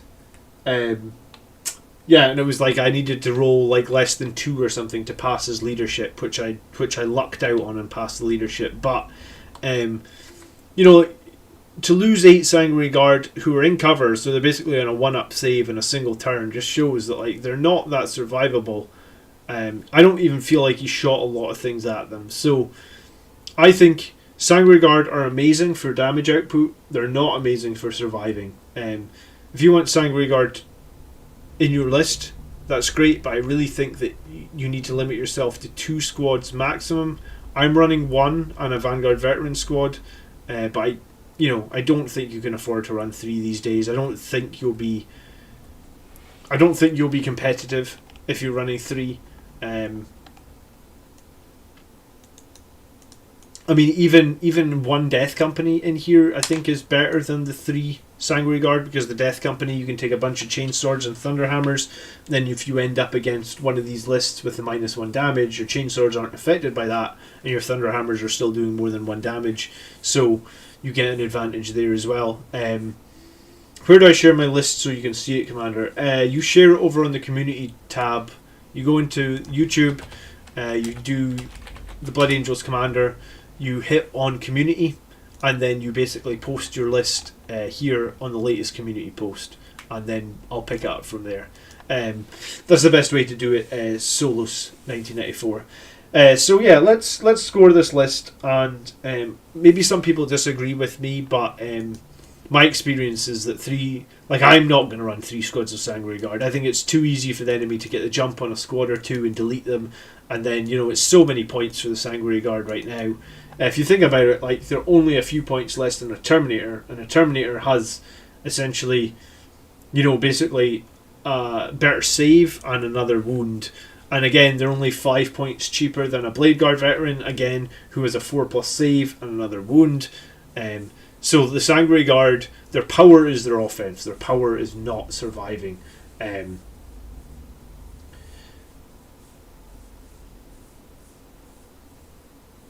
So a few people in the chat are sort of agreeing with the number of Sanguary Guard. And yeah, don't get me wrong, I mean, near your Warlord with the +1 to hit and the rerolls of 1, you know, you can jump in 8-man Sanguary Guard with swords and basically have 40 attacks, and you can get 40 hits, right? Like, I'm pretty sure I actually was running 8 Sanguary Guard and had some Power Fists in there, and I had like 40 attacks, and we made 39 hits or something, right? So their offense cannot be matched, but defensively, they can be wiped pretty easy. I actually think they can even be wiped pretty easy with if you have them in a Psychic Fortress bubble, right? Because like a 5+ save isn't reliable. So, and I mean, if someone's shooting them a lot, and they're all saving on 5s, you know, they can be wiped reasonably easily as well, just because they are just 2 wounds too. You know, 3 wound models generally survive a lot better against shooting like that too, especially against stuff like Inceptors and stuff that's going to do a lot of work or get a lot of shots against a larger squad. You know, a squad of Inceptors dropping in, having 18 shots against a Sanguary Guard. You know, you could just like if a squad of Inceptors drops in, that's 18 shots against your Sanguary Guard. They're going to hit 12 times. They're going to wound on basically 2s if they're shooting on high power. So you're basically going to need to take 10 saves. What are Inceptors? Are they -4 or -3? -3. Alright, so you're saving on 5s. So you're going to save 0.3. So, like, you're literally going to... If a squad of Inceptors drops in and shoot the Sanguary Guard, you're going to lose 7 models. And, you know, those 7 models, that's 210 points. That's a huge amount of points to lose in a single turn. And that's not even that much, really. You know, like, that's a small commitment. That's just one squad of 160 models jumping in and basically killing you. Yeah, I mean, surviving isn't really our thing, but you can't kill things if you don't survive, you know? So, that's pretty brutal. I mean, even if we did that up against, like, let's say our Sanguary Guard were in cover, right? So it was like 10 there's 10 saves to make, you know, you're still losing, of course, you're still losing 5 models in a single turn from 3 Inceptors dropping in. It's pretty brutal. And that's with no buffs, right? If the enemy have some buffs to give their Inceptors rerolls or +1s to hit or something on their wounds, you know, you could... 3 squads of Sanguary Guard. I'll go on about it all day, but I don't recommend it. So I think we just have to score the list. Objective holding, I guess, with two Infiltrator squads with Helix Gauntlets, it's hard to argue with that. So, like, your OBSEC is generally very good. It's like an 8-5, I think. Maybe it's 9 because you've got a bunch of... you've got 2 squads of Eradicators that can just sit in the backfield and pump out melter rifle shots. These guys are survivable. They can be in cover. You know, you've got the advantage of that as well. So, anti-Horde, I mean, we'll score this list as it is, and I guess as it is, it does get, what's this, like, about 50 bolt rifle shot, or Angelus bolter shots per turn from the Sanguary Guard. But apart from that, it really has no other shooting. So, I mean, I guess you've got the potential rapid fire from the Assault Intercessors, and maybe you've got some bolters from the Assault Intercessors, the Infiltrators. So, I mean, like, Anti-Horde is the same. It's probably like an 8. Like, there's nothing amazing in there. So if we did drop Sanguary Guard, arguably this would get a little bit weaker. So maybe... I mean, I feel like maybe 2 squads of multi-melta guys with a Dreadnought carrying a multi-melta. It's going to pack a lot of punch against armour, but yeah, I mean, it's just going to struggle a little bit against hordes and infantries. Against armour, I guess we're like on a 9, maybe like a 9.5. Like, we're generally going to be able to do a lot of killing. All those Sanguary Guard can do a lot of killing. All those melter rifles can do a lot of killing. But I think we need to take some points off from specialization later, because you can't just do your killing, right? If you're not alive, or if you're not survivable, then you'll have problems there. Are Lightning Claw and Storm Shield Vanguard Veterans better than Thunderhammer and Storm Shield's Veterans? I mean, it depends on what you want. I think Freak Beast, Thunderhammer Vanguard Veterans are very expensive, right? They're 37 points per model, so they're 9 points more. So essentially they're like, what? About 30 or 40% more expensive than a Lightning Claw Vanguard Veteran. Now, I don't think having 1 or 2 guys with Thunderhammers is a bad pick at all. But I wouldn't have a whole squad of Thunderhammers, right? They're too many points. When you lose a model, it's super expensive. So before Lightning Claws got buffed, I was running Vanguard Veterans, and the squad that I made, because I had 10 of them, right? I made 3 with Thunderhammers, 3 with Power Fists, 3 with chain swords, and then the sergeant with like a relic blade and an infernal pistol. And quite often what I was running in games was like the sergeant and then a couple of guys with Thunderhammers and then maybe like 3 with chainswords. So when that squad takes wounds, we take the wounds on the chainsword guys because they're the cheapest, right? And they die first. And when I redid my Vanguard Veterans recently, and I think I have some of them here in front of me basically that I could show you. When I redid them recently, what I was thinking was I actually want some more guys with chainswords because again, this is a sergeant that's potentially got an infernal pistol, but I was magnetizing the arms, right? Because I was thinking like, as good as lightning claws are, I want some more guys with chainswords so that like even if I'm running a lot of guys with lightning claws, I can still have some guys with chainswords in there that are cheap to take wounds on, right? So point for point, if you take 5 Lightning Claw Vanguard Veterans up against 5 Death Company guys with chainswords and a Thunderhammer, the Lightning Claw Vanguard Veterans will probably actually outdamage the Death Company right now. And they'll be more survivable as well, and they can do actions as well. So Lightning Claw Vanguard Veterans are in a really great place.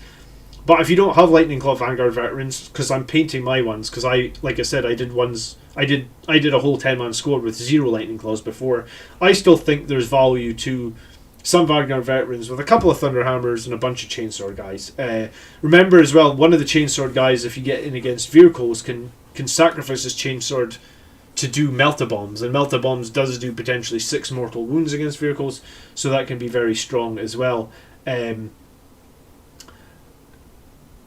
Hopefully that answers the question. Alright, Zeus, I will add your list to the queue for future reviews after the stream. Cool. Okay, and then what else have we got? Mobility. I mean, the mobility is generally very good. You've got the 2 Phobos units that can jump around. We've got the 3 squads of Sanguary Guard. It's not the most mobile list I've seen. And then we've got Mephiston, but it's not bad either, so it's like an 8. But then Specialization, I 100% think this list is too specialised. And I think the main issue is the Sanguary Guard. I would probably like to see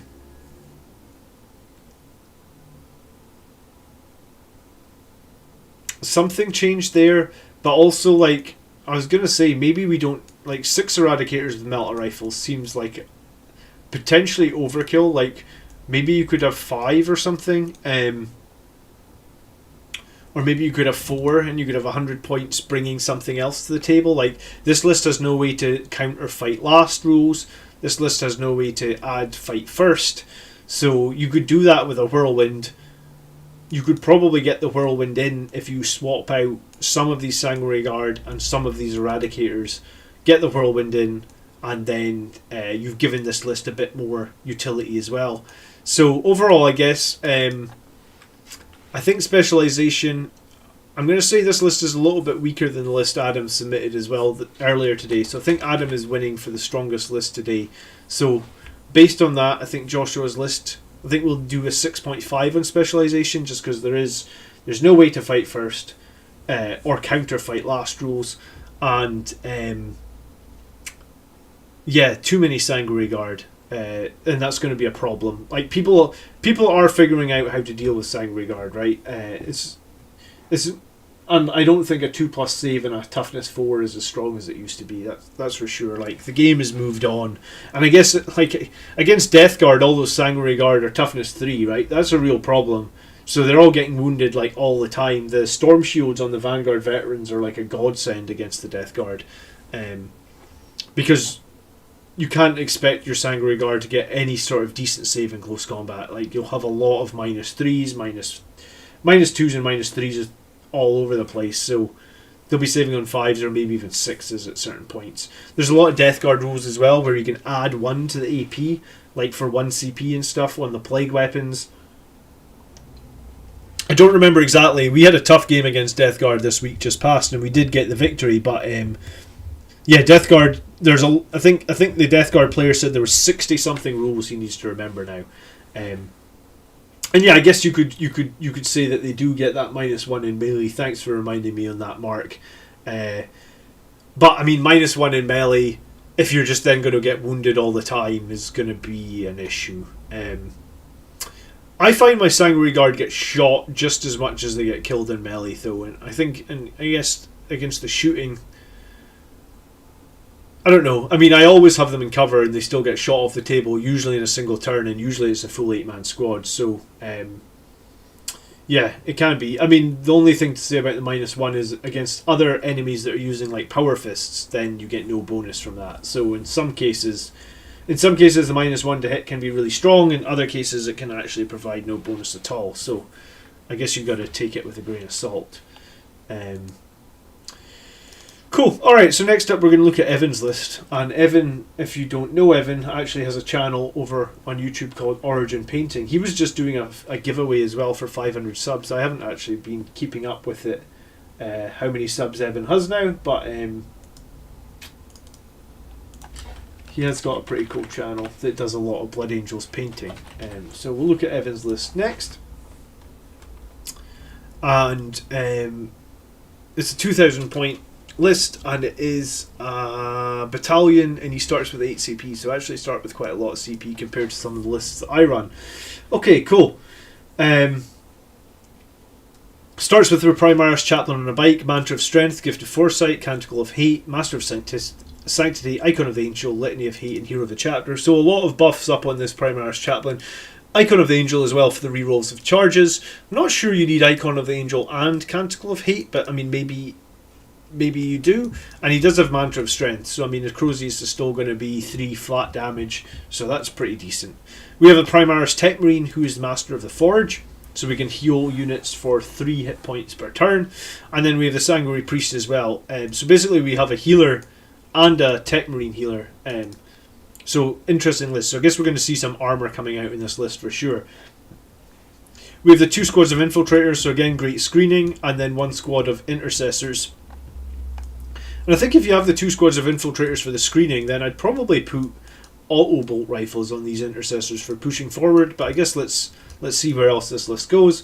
We've got the 5 Vanguard Veterans, which we talk about being very useful for holding the middle of the board, using holding the middle of the board and using Transhuman, that's what I was looking for. And then we have the Company Champion, who is actually the Martial Exemplar, and he has Quake Bolts. Interesting giving the Company Champion Quake Bolts. I suppose, does the Company Champion have a BS2? I think he's got a BS3, right?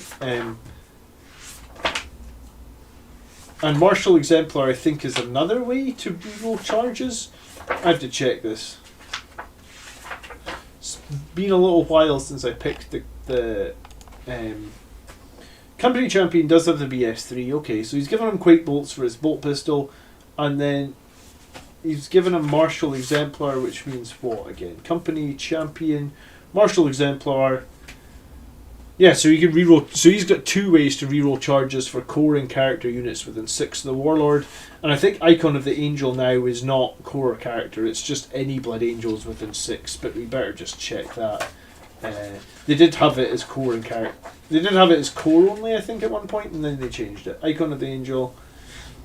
Yeah, just any Blood Angels model within 6 can reroll their charge. Okay, so 2 ways to reroll charges right now. We then have a decent sized Death Company. It's 1, 2, 3, 4, 5 Bolter and Chainsword, 2 Power Swords, and then 3 Hammers. So a pretty mad strong 10-man Death Company is really valuable for Blood Angels players who have constant free rolls on charges when charges are so critical to our playstyle. I mean, I guess that is very true as well, Mark. We have a Leviathan who has a double Storm Cannon and a double Twin Volkite. So I guess this Leviathan is very much packed out to kill infantry and chaff units, and it does have 3 Hunter Killer missiles. We then have a small Sanguary Guard, I guess like 6 men, axes and power fists. 3 attack Mike multi-meltas and the Whirlwind. So I was actually expecting to see more armor because he has the Tech Marine, but I guess the Tech Marine is just literally going to be with that Leviathan. Maybe it can help out with the Whirlwind as well a little bit. We have the attack bikes, the Death Company. Yeah, so overall it's a pretty standard battalion, I would guess. Like 2 Phobos units, Blade Guard, Champion, a nice sort of smashy character, a Tech Marine and a Priest. I'm not sure I feel like the Tech Marine is a great choice if you only have one Dreadnought. Like, I feel like if you have 2 Dreadnoughts, then the Tech Marine makes sense, but just with one, it's questionable maybe to me a little bit. And then the Whirlwind as well in there to counter some fight first, fight last mechanics as well. Okay. So, 2,000 points, starting with 8 CP.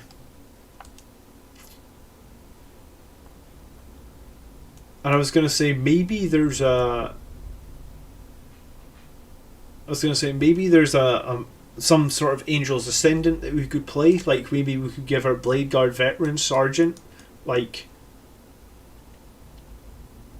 something. But yeah, I mean, he already has a mastercrafted weapon, so you couldn't do that there. Interesting. Okay. Yeah, I mean, I guess the Tech Marine will awaken the Leviathan as well, give him a 2+ on his shooting, which will help, right? Like a 2+ on your BS is always nice with the Leviathan, and the Leviathan is definitely going to be killing a lot of infantry, I guess, with the 16 storm cannon shots and the 8 Volkite shots.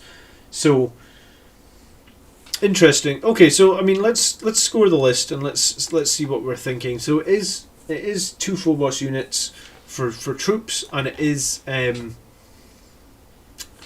1 Intercessor squad. We don't have the Helix Gauntlet, so maybe it's down a tiny bit from the other one, but then we do have a Whirlwind that can hold an objective as well, so something like an 8-5.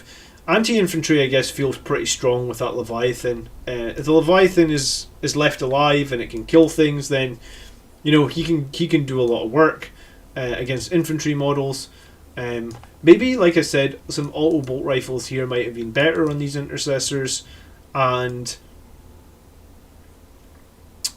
yeah, I mean, attack bikes can shoot at the infantry. Again, the Castellan launcher feels like it's not going to kill too much. I'd almost be tempted to maybe drop a couple of Hunter Killers and replace this with a Vengeance, but I mean, if you've got the 2+ hits on the Hunter Killers, maybe you want to do that. You could give the Blade Guard Ancient Shard of the Archangel, could you?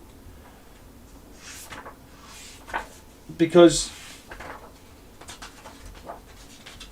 what's the stratagem called again? It's called Angels Exemplar. Use this, select 1 Blood Angels army, the Sergeant in their profile. This model can have one of the following: special issue war gear, even if they're not a character. No, I don't think you could give him the Angels Shard, but you could give him like digital weapons, so he had a chance of doing mortal wounds every time he attacks. That's probably going to be the best bet if you're just trying to power up their close combat, because you don't have much. Yeah, like there isn't that many good things you could give to a Blade Guard veteran from the Angel's Ascendant. I mean, you could give him flesh render grenades, but like grenades to me feel pretty situational. Yeah, so something like that. Angel's Ascendant, yeah. You can't. I guess Angel's Ascendant is limited to special issue war gear. You can't give them relics from it. Okay, so I mean, it's overall interesting. Anti-horde, anti-infantry. I think we're going to go for a 9, right? If we have that Tech Marine buffing that Leviathan, the Leviathan can stay alive. Like, he can potentially kill like a couple of squads of guys per turn. If they have a lot of chaff units, he can just mow them down. The Leviathan could do a lot of work here. The Shard is a Blood Angel special issue war gear, yeah, but it actually specifically states that you can have a mastercrafted weapon, a digital weapon, the flesh render grenade, or quake bolts, right? You're not allowed anything else. Like, it specifically states which ones you're allowed there with that Angel's Exemplar.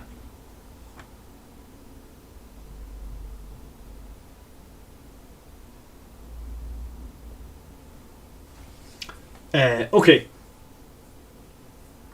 Good afternoon, Jeff. How you doing? Sorry, I lost my place for a second there. Alright, so we're looking at anti-vehicle and monsters. So we have the Death Company with a bunch of Thunderhammers, so that is going to be useful. 3 Thunderhammers in a large Death Company. We have the Sanguary Guard. We have a bunch of multi-melt attack bikes. I'm going to kind of ignore the Leviathan because it's not really going to be great against them. And then you have the Chaplain with potentially his 3 damage Crozius. So yeah, while it is much better anti-horde, it maybe loses a bit against vehicles, right? And monsters. 3 damage weapons are pretty much limited to the 3 Thunderhammers and the 1 Chaplain weapon. We have the attack bikes and they can be resurrected, and if they are kept alive they can do a bit of work. Yeah, I think it's a 9. We only have 1 character that can really do very well. And I guess the Blade Guard, yeah, I think it's a 9 against like tough characters and monsters. Mobility is pretty good. We have the Blade Guard and Leviathan who are not mobile. And obviously the Whirlwind to a certain extent. But the rest is pretty mobile. So I think like mobility is like an 8-5. And then as we move into the last specialization,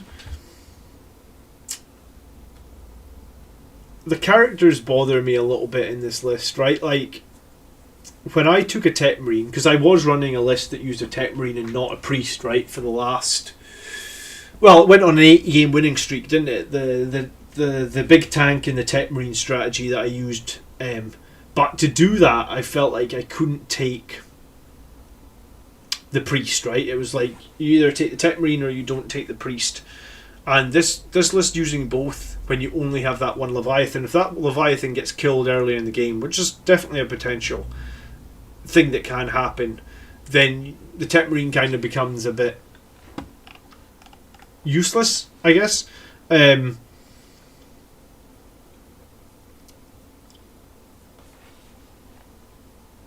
mean, the Company Champion can do some work, and I guess the Intercessors, maybe the bolt rifles on these Intercessors, I mean, it's minor, but maybe it would be better if it's autos. I think, like, if you want to take a Tech Marine, I feel like you take 2 Dreads. Like, I don't think you do it with 1.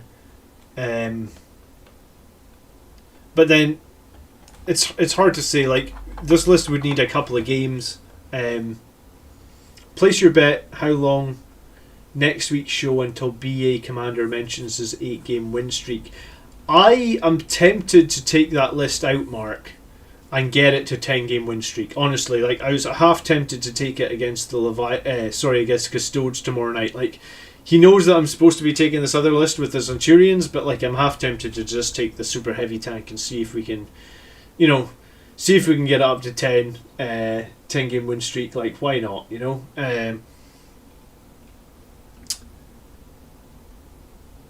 All right. Let me think. Let me think for the specialization. And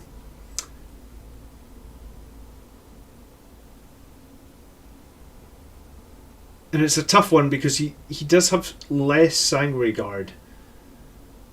And because he has less Sanguary Guard, what was his auras on the... I mean, I guess he has Litany of Hate, so the Death Company could get rerolls. I feel like you lose something from... Yeah, I think it's like a 7. Maybe it's a 7-5. I feel like we're going to go with 7. That's going to tie him up with Adam today. Maybe it was 7-5. 10 minutes. Very funny, Echo Mirage. Very funny. I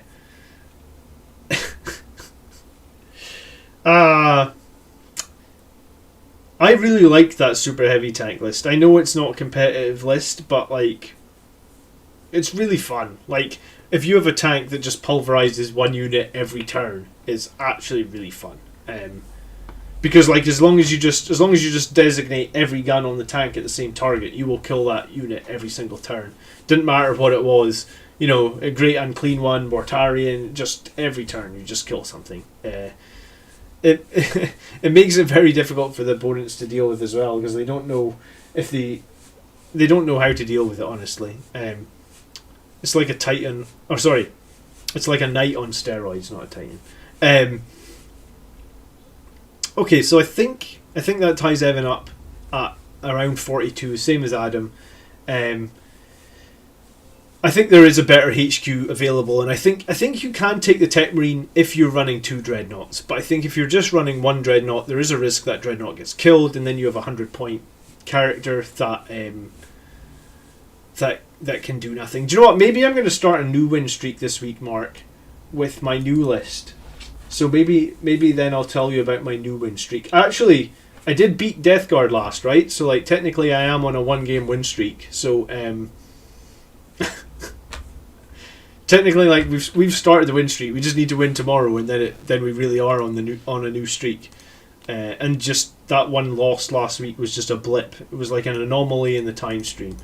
All right, so we are going to look at Ray Davies' list next, and that is today's last list. And let's see if he can tie up with Evan and Adam for strongest list of the day so far. Okay, so Blood Angels Commander, here it is. And Ray has been around a few times. New streak, new streak. Whoop whoop. Here we go. Hey, Robus made up. Hey, thank you very much for subscribing. Cool. All right. So, Librarian, Veil of Time, Null Zone, Psychic Fortress, and he is the Chief Librarian with the Force Axe and the Jump Pack. Force Axe isn't the strongest choice here. Sword would be a little bit better, but I mean, I guess the Axe is fine. It feels a little bit strange that he doesn't take the Tomb of Malkador, but maybe he doesn't need it. We then have the Primaris Chaplain on the bike, Mantra of Strength, Canticle of Hate, Master of Sanctity, Armour Indomitus, the Imperium Sword, the Wise Orator, Armour Indomitus, Imperium Sword, and the Wise Orator. Yeah, I mean, you can do all these things. I kind of think, like, Gift of Foresight might be better than the Imperium Sword, just because you basically can get 10 rerolls of your save throughout the game, which is generally a lot stronger, I think. Best, what do you mean TM? Tech Marine for Dreadnoughts? And then, obviously, the Priest that everybody's running with the Icon of the Angel. 1 Infiltrator squad and 2 Intercessor squads. Auto bolt rifles on these Intercessors, so that makes sense if we're pushing them up. Small Blade Guard of 3 men. Small Death Company of 5 men with a Thunderhammer. These Death Company Marines don't have jump packs, so that's the question. I'll just write that down there. A Judicar with the Visage of Death. A Redemptor Dreadnought with the Macro in the Onslaught. And then it's 6 Sanguary Guard with 2 Fists and 4 Swords. It's 5 Vanguard Veterans, 3 Lightning Claws Storm Shields, 1 Relic Blade Storm Shield, and then 1 with just a Chainsword, I guess the cheap unit to die first. And then a bunch of attack bikes, and then 5 Inceptors with the Plasmas. Alright, Primaris Tech Marine is the best Tech Marine for the points. I think the Primaris Tech Marine makes a lot of sense because his gun is his bolter is an assault weapon, right? So he can advance and keep up with any other vehicle or dreadnought that moves further than he does, and he can still fire his bolter effectively. And I mean, the regular Tech Marine I don't think is bad either. Like, he's got the 2+ save and he does save you 10 points, but like, the 10 extra points you pay for the Primaris Tech Marine gives you the ability to shoot the Forge Bolter, which is basically a 3-shot heavy bolter. And then I guess for those extra 10 points you're also getting another wound as well and another attack in close combat. So it's like +1 attack, +1 wound, and like 3 shots from a strength 5 -1 2 damage bolter. And apparently, each time this bearer shoots, it can make attacks with this weapon, even if it has made attacks with its pistols or grenades. Alright, so he can also shoot his pistol, his grav pistol, and or throw grenades as well. So the Primaris Tech Marine is, for 10 points more, he's probably definitely worth paying those 10 points, unless you really can't fit him in, right? And yeah, I like the fact that he can keep up with, he can advance and still shoot his gun and keep up with like a tank or a dreadnought or something that moves further than like the regular tech marine. Because the regular tech marine, I guess if you advance him to keep him up, then he's not shooting, right? Or maybe he's able to shoot like his plasma cutter or something, but like it's not really going to be reliable. Whereas the forge bolter is going to be pretty decent. Alright, so Ray's list is interesting. We've got the Librarian and the Chaplain and the Priest. We have one Intercessor squad. We have a small Death Company. We have a small Sanguary Guard. We have a small Vanguard Vets. And then we've got like a ton of Multi-Meltas and Inceptors to really bring up the damage from the backfield. So that is pretty interesting. And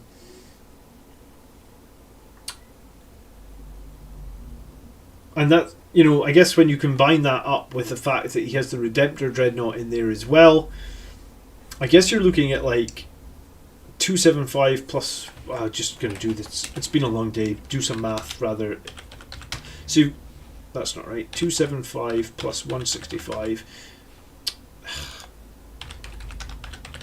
So 440 points of like shooting down here, and then we have the Redemptor in there as well. So 620 points of shooting.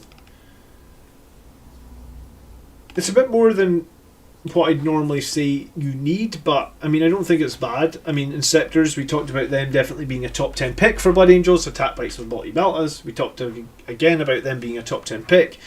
A Redemptor generally always performs well for their points cost. So that much shooting with the Death Company, with the Sangria Guard, with the Vanguard Veterans, you're hoping to weaken the units before these things get in. And then you've got like a Judicarn and Blade Guard Veterans to hold the middle of the board, along with potentially 10 Intercessors with assault rifles, auto bolt rifles rather. The Infiltrators to hold the backfield, and then the Priest, and then maybe some null zone action and a decent Chaplain with like rerolls as well. I really think Gift of Foresight would be a better choice for this Chaplain. Keep him alive the entire game as well. 10 rerolls on your 4+ invulnerable save throughout the game is generally very strong, right? I'd maybe drop in one Inceptor and change the Judicard for a Whirlwind. Yeah, I mean, I guess you could do that, and that would give you a little bit more a way to counter any sort of like final fight first aggression sort of stuff. So okay. Let me just change this and let's have a look at scoring Ray. Let's see how he did. So I guess for troops, he's got the 3 troops, but we're probably like an 8-5 on our obsec, maybe an 8 actually. We're not really planning on holding too many objectives with this list, I imagine. Maybe the Redemptor's on it, but possibly not. The Plasmas are going to absolutely destroy any sort of infantry units. I mean, they can do okay against armor as well. The Redemptor, I guess, can do some sort of clear as well. Attack bikes, auto bolt rifles. So I guess like anti-infantry, anti-horde is pretty effective in this list. Like there's a lot coming out from that. Anti-monster vehicle characters is a bit weaker. We do have our Librarian, and if he can get into the right positions, he can like tactically use his null zone and stuff. We do have our Primaries Chaplain on a bike, who has got the potential to have that 3 damage weapon. We have one other 3 damage weapon in the list, which is the Thunderhammer. It's a small squad of Vanguard Lightning Claws, so there's some damage out from that. The Multi-Meltas from the attack bikes. So again, anti-monster infantry, anti-vehicle characters is pretty decent. I suppose it depends if you end up being able to shoot the characters and stuff with the Inceptors, but it's potentially like an 8-5, maybe even a 9. Like it does bring a lot of shooting to the table.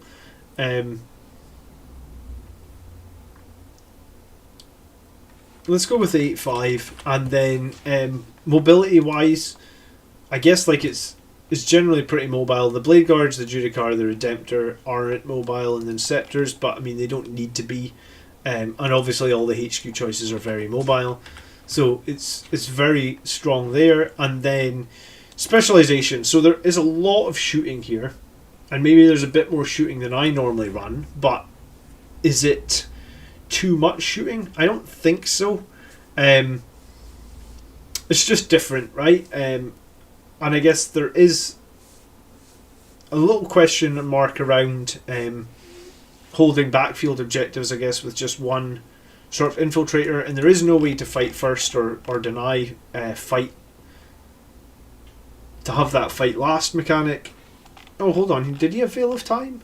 Oh, he did have Veil of Time. Alright, so he has some counters to fight last. Against Death Guard, the Veil of Time is actually not going to let you fight before them in some situations with the new Rotting Stench Vats, but I guess in a lot of matchups the Veil of Time is going to be useful, so maybe he doesn't need the Whirlwind. So I think this is probably a pretty well thought out list.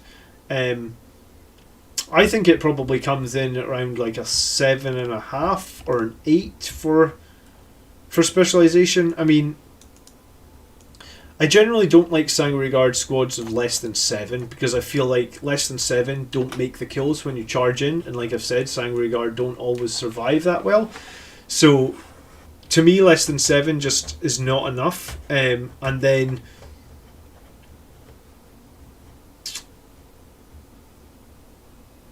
yeah, I mean, I don't like plasmas with that. I have an issue with this many plasmas because I'll always end up rolling ones if I try and fire them on high power. So I generally don't run Plasma Inceptors just because I don't like the fact that you can kill your own models. I don't mind plasmas on like a Redemptor. You know, like I'm happy to shoot them on high power on a Redemptor. I'm just not happy to shoot them on high power. Hey Ghost, how you doing? I'm just not happy to shoot them on high power for the Inceptors. So maybe we'll go with a 7.5, or maybe we'll go with an 8. I think we'll go with the 8, but it's not quite what I would be running in my lists. So I guess like it's still using our top units, right? It's just changing how many. Like a lot of people do more Sanguary Guard and less Inceptors, or more Death Company and less attack bikes. But I think this list can perform well. I think we've had a few good lists today.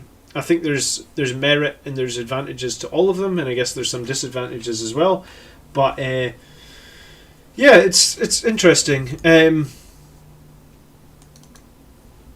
So like 41.5. So all these lists, I guess, could be made maybe a little bit better with like a few different warlord trait picks or a few different weapon picks. You know, I'd maybe even drop some of these power fists on the Sanguary Guard and put in an infernal pistol or something, and yeah, I mean, I don't for what you gain on the +1 or the wound roll with the power fist, you probably lose it on the hit roll, right? So there's not a huge advantage to these power fists. I may also think about something to make my librarian just a little bit more survivable here.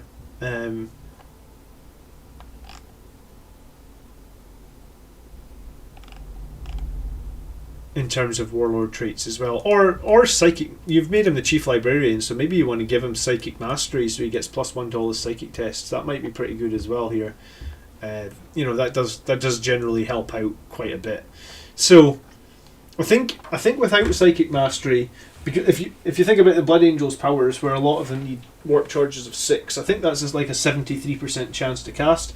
And I think if you have Psychic Mastery, it pushes it up to an 82% chance to cast. So if you're casting 2 powers the whole game, you basically end up averaging like 1.1 more successful power cast or something like that. If you're going to use some CP to try and cast that 3rd power as well, you'll get a bit of value out of that. Why wouldn't you? I wouldn't use Inceptors without a Captain Chapter Master personally. I mean, I guess the Inceptors are going to maybe drop down into the Wisdom of the Ancient bubble around the Redemptor.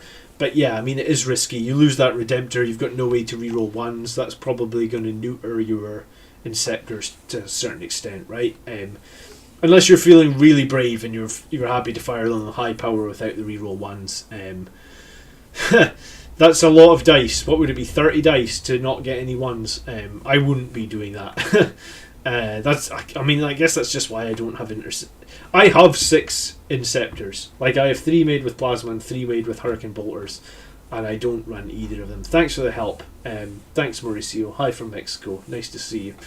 Okay, so that is today's lists.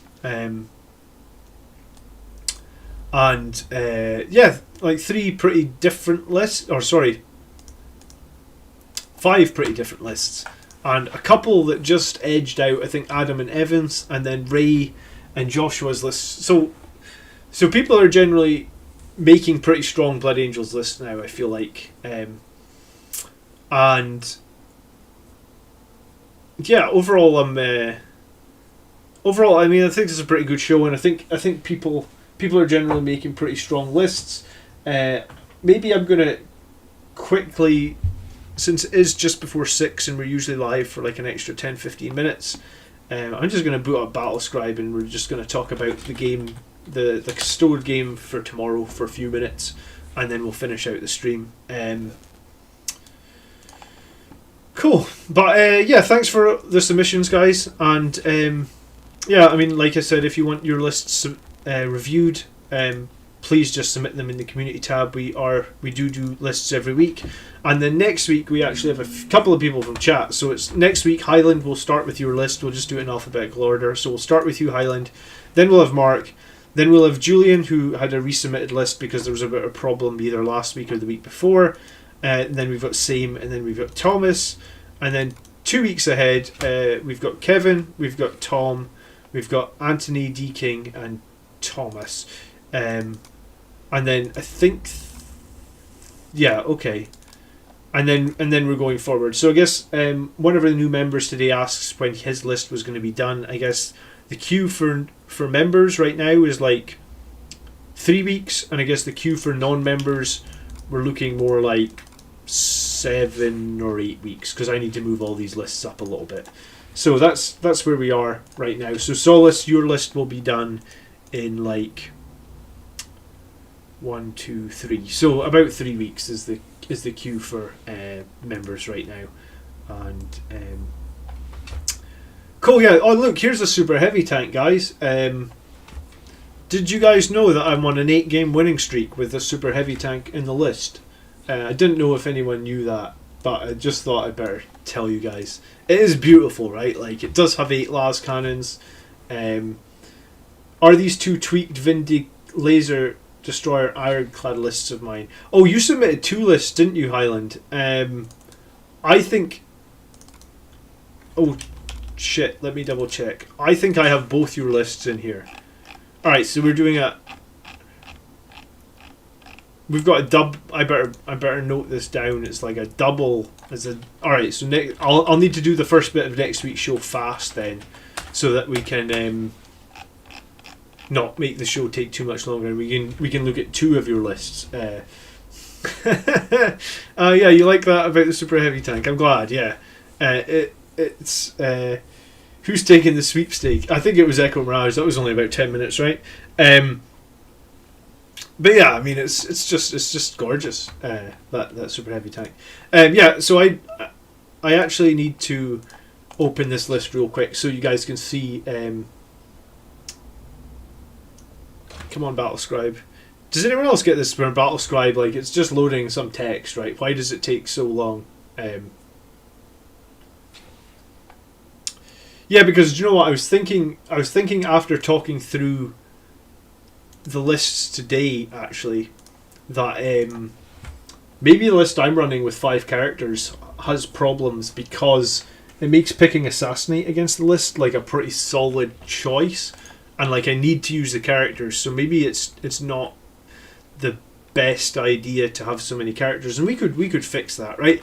So the list that I was thinking of running tomorrow was Company Champion, 2 veterans with Storm Shields and Lightning Claws, Captain on a bike, who is the Artisan of...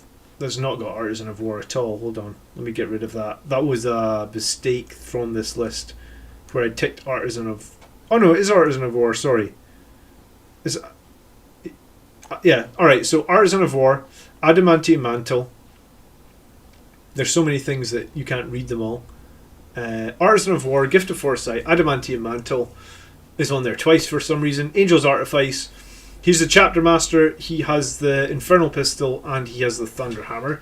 Then we have the Priest, who has just the default loadout, so he's just the Selfless Healer, and he has the Jump Pack. First one is a troop squad with infiltrators. Then we have 8 Sanguary Guard, 1 Infernal Pistol, the rest swords. 5 Vanguard Veterans, all Lightning Claws, Storm Shields. Sergeant has an Infernal Pistol. We have our 3 attack bikes with multi-meltas. And we have our Whirlwind, which I've changed to the Vengeance Launcher, so it may actually kill something. And then we have a Vanguard detachment where we have a Death Company Captain on a bike. So I haven't run the Death Company Captain on the bike yet, but we are going to run him. And we're going to take him with Imperium Sword, and he is going to have the Teeth of Terra. So I believe that gives him 11 attacks on the charge. I'd maybe have to double check that. It's 11 attacks, but it's a lot on the charge, right? Because he starts with 4 attacks. He gets 3 additional from the Teeth of Terra. He gets 1 additional from being Death Company. That's 8. And then he gets 1 from Savage Echoes and 1 from Shock Assault. So sorry, 10 attacks on the charge. Oh, and he's Imperium Sword. Yeah, so 11 attacks on the charge. Strength 6. Minus 2 damage. And then we have our Librarian Dreadnought Armor, who has Null Zone, Shield of Sanguinius, and then Wings of Sanguinius. So I guess we can shield something if we need to.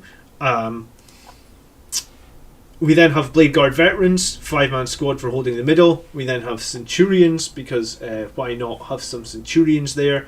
And then also we have a Redemptor Dreadnought, Macroplasma, Onslaught, Icarus, Rocket Pods. So that's what we're thinking about tomorrow. The one weakness I think in this list right now is, probably it has 5 characters, which is going to make Assassinate an easy choice, especially when a bunch of the Dreadnoughts have flat 3, flat 6 damage weapons. So maybe we need to drop one character and just make it a little bit more difficult for him to pick up against. So I think it'll be about 7:30 or 8 p.m. tomorrow. We'll be live. Probably live for like 2 or 3 hours, and we'll be battling the Custodes then. And it should be a pretty cool game. Should do better than I did last time for sure. It was 3 months since I played a game, so I mean that does factor in a little bit. But again, this list starts with quite a few amount of command points, right? We're just starting this list essentially with. I believe it's starting with 4 command points again. We can do them quickly as they're not made from scratch. Just note the use of laser destroyers and ironclads. Yeah, I'm looking forward to see laser destroyers. I think we need to do a video on the Vindicator laser destroyers. Maybe we'll do your list next week, and then after that, once we've seen the list, we'll look at doing a video on laser destroyers. And Jonathan, hey, how you doing?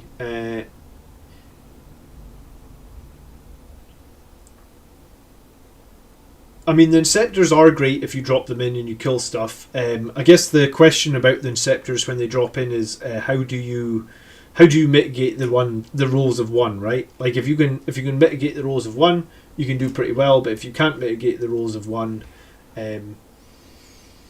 5 characters is not a bad thing. The opponent takes Assassinate. Good to know how they're controlling their secondary with a survival screen. Characters can mess with strategy, board control, firelink. Yeah, I mean. 5. You were running 5 characters as well, Adam, right? But you're running an assassin rather than the company champion. The company champion, I think, is a good character for Miraculous Savior, right? Like, it is used right. I think Miraculous Savior can be pretty strong with him. But I'm trying to think, like the game against Death Guard. At the end of the game, I had only lost.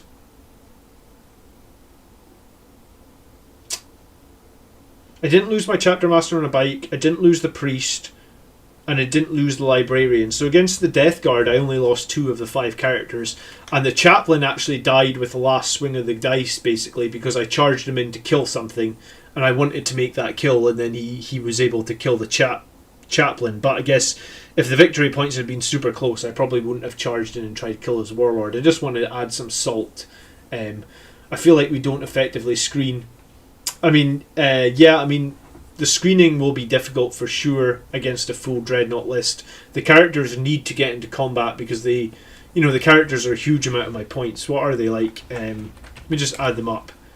115 plus 130 plus 165 plus 135 plus 70. Yeah, so I mean, it's like the characters are 615 points in this list. So they kind of need to be in combat, and then I guess they will potentially be getting killed. I mean, I had considered dropping the veterans and the champion for some sort of dreadnought, right? Like if I drop them, that potentially gives me like 124 points. Do you know, like I think that I want to buy an ironclad dreadnought. So I mean, I'm just out of being able to get what is an ironclad? Like 135 points. So I'd be 11 points over. I mean, I think I could probably find 11 points if I wanted to proxy an ironclad. A dreadnought chain fist and the dreadnought combat weapon. I mean, I wouldn't have the points for the assault launchers, but maybe that's okay. Like, maybe I don't care that I don't have the points for the assault launchers. Yeah, maybe we'll proxy an ironclad tomorrow. Highland Phoenix, what do you think? Because you are Mr. Ironclad yourself. Up against a list that is primarily, I guess it's where was it?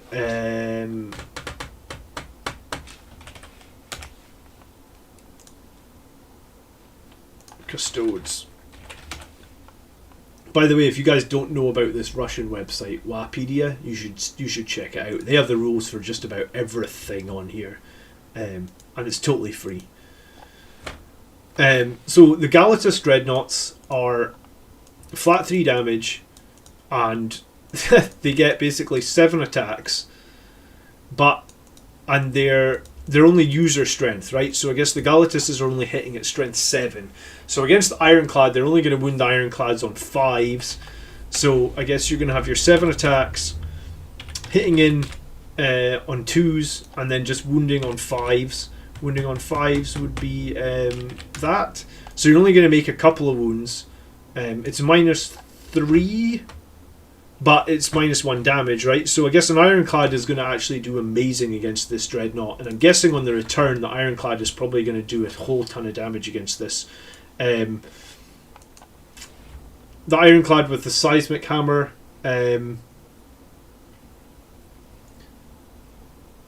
If my opponent takes Assassinate, I don't care. If they don't, I'm aggressive with all the characters. If they do, I use this to my advantage and drag them away from where they want to be.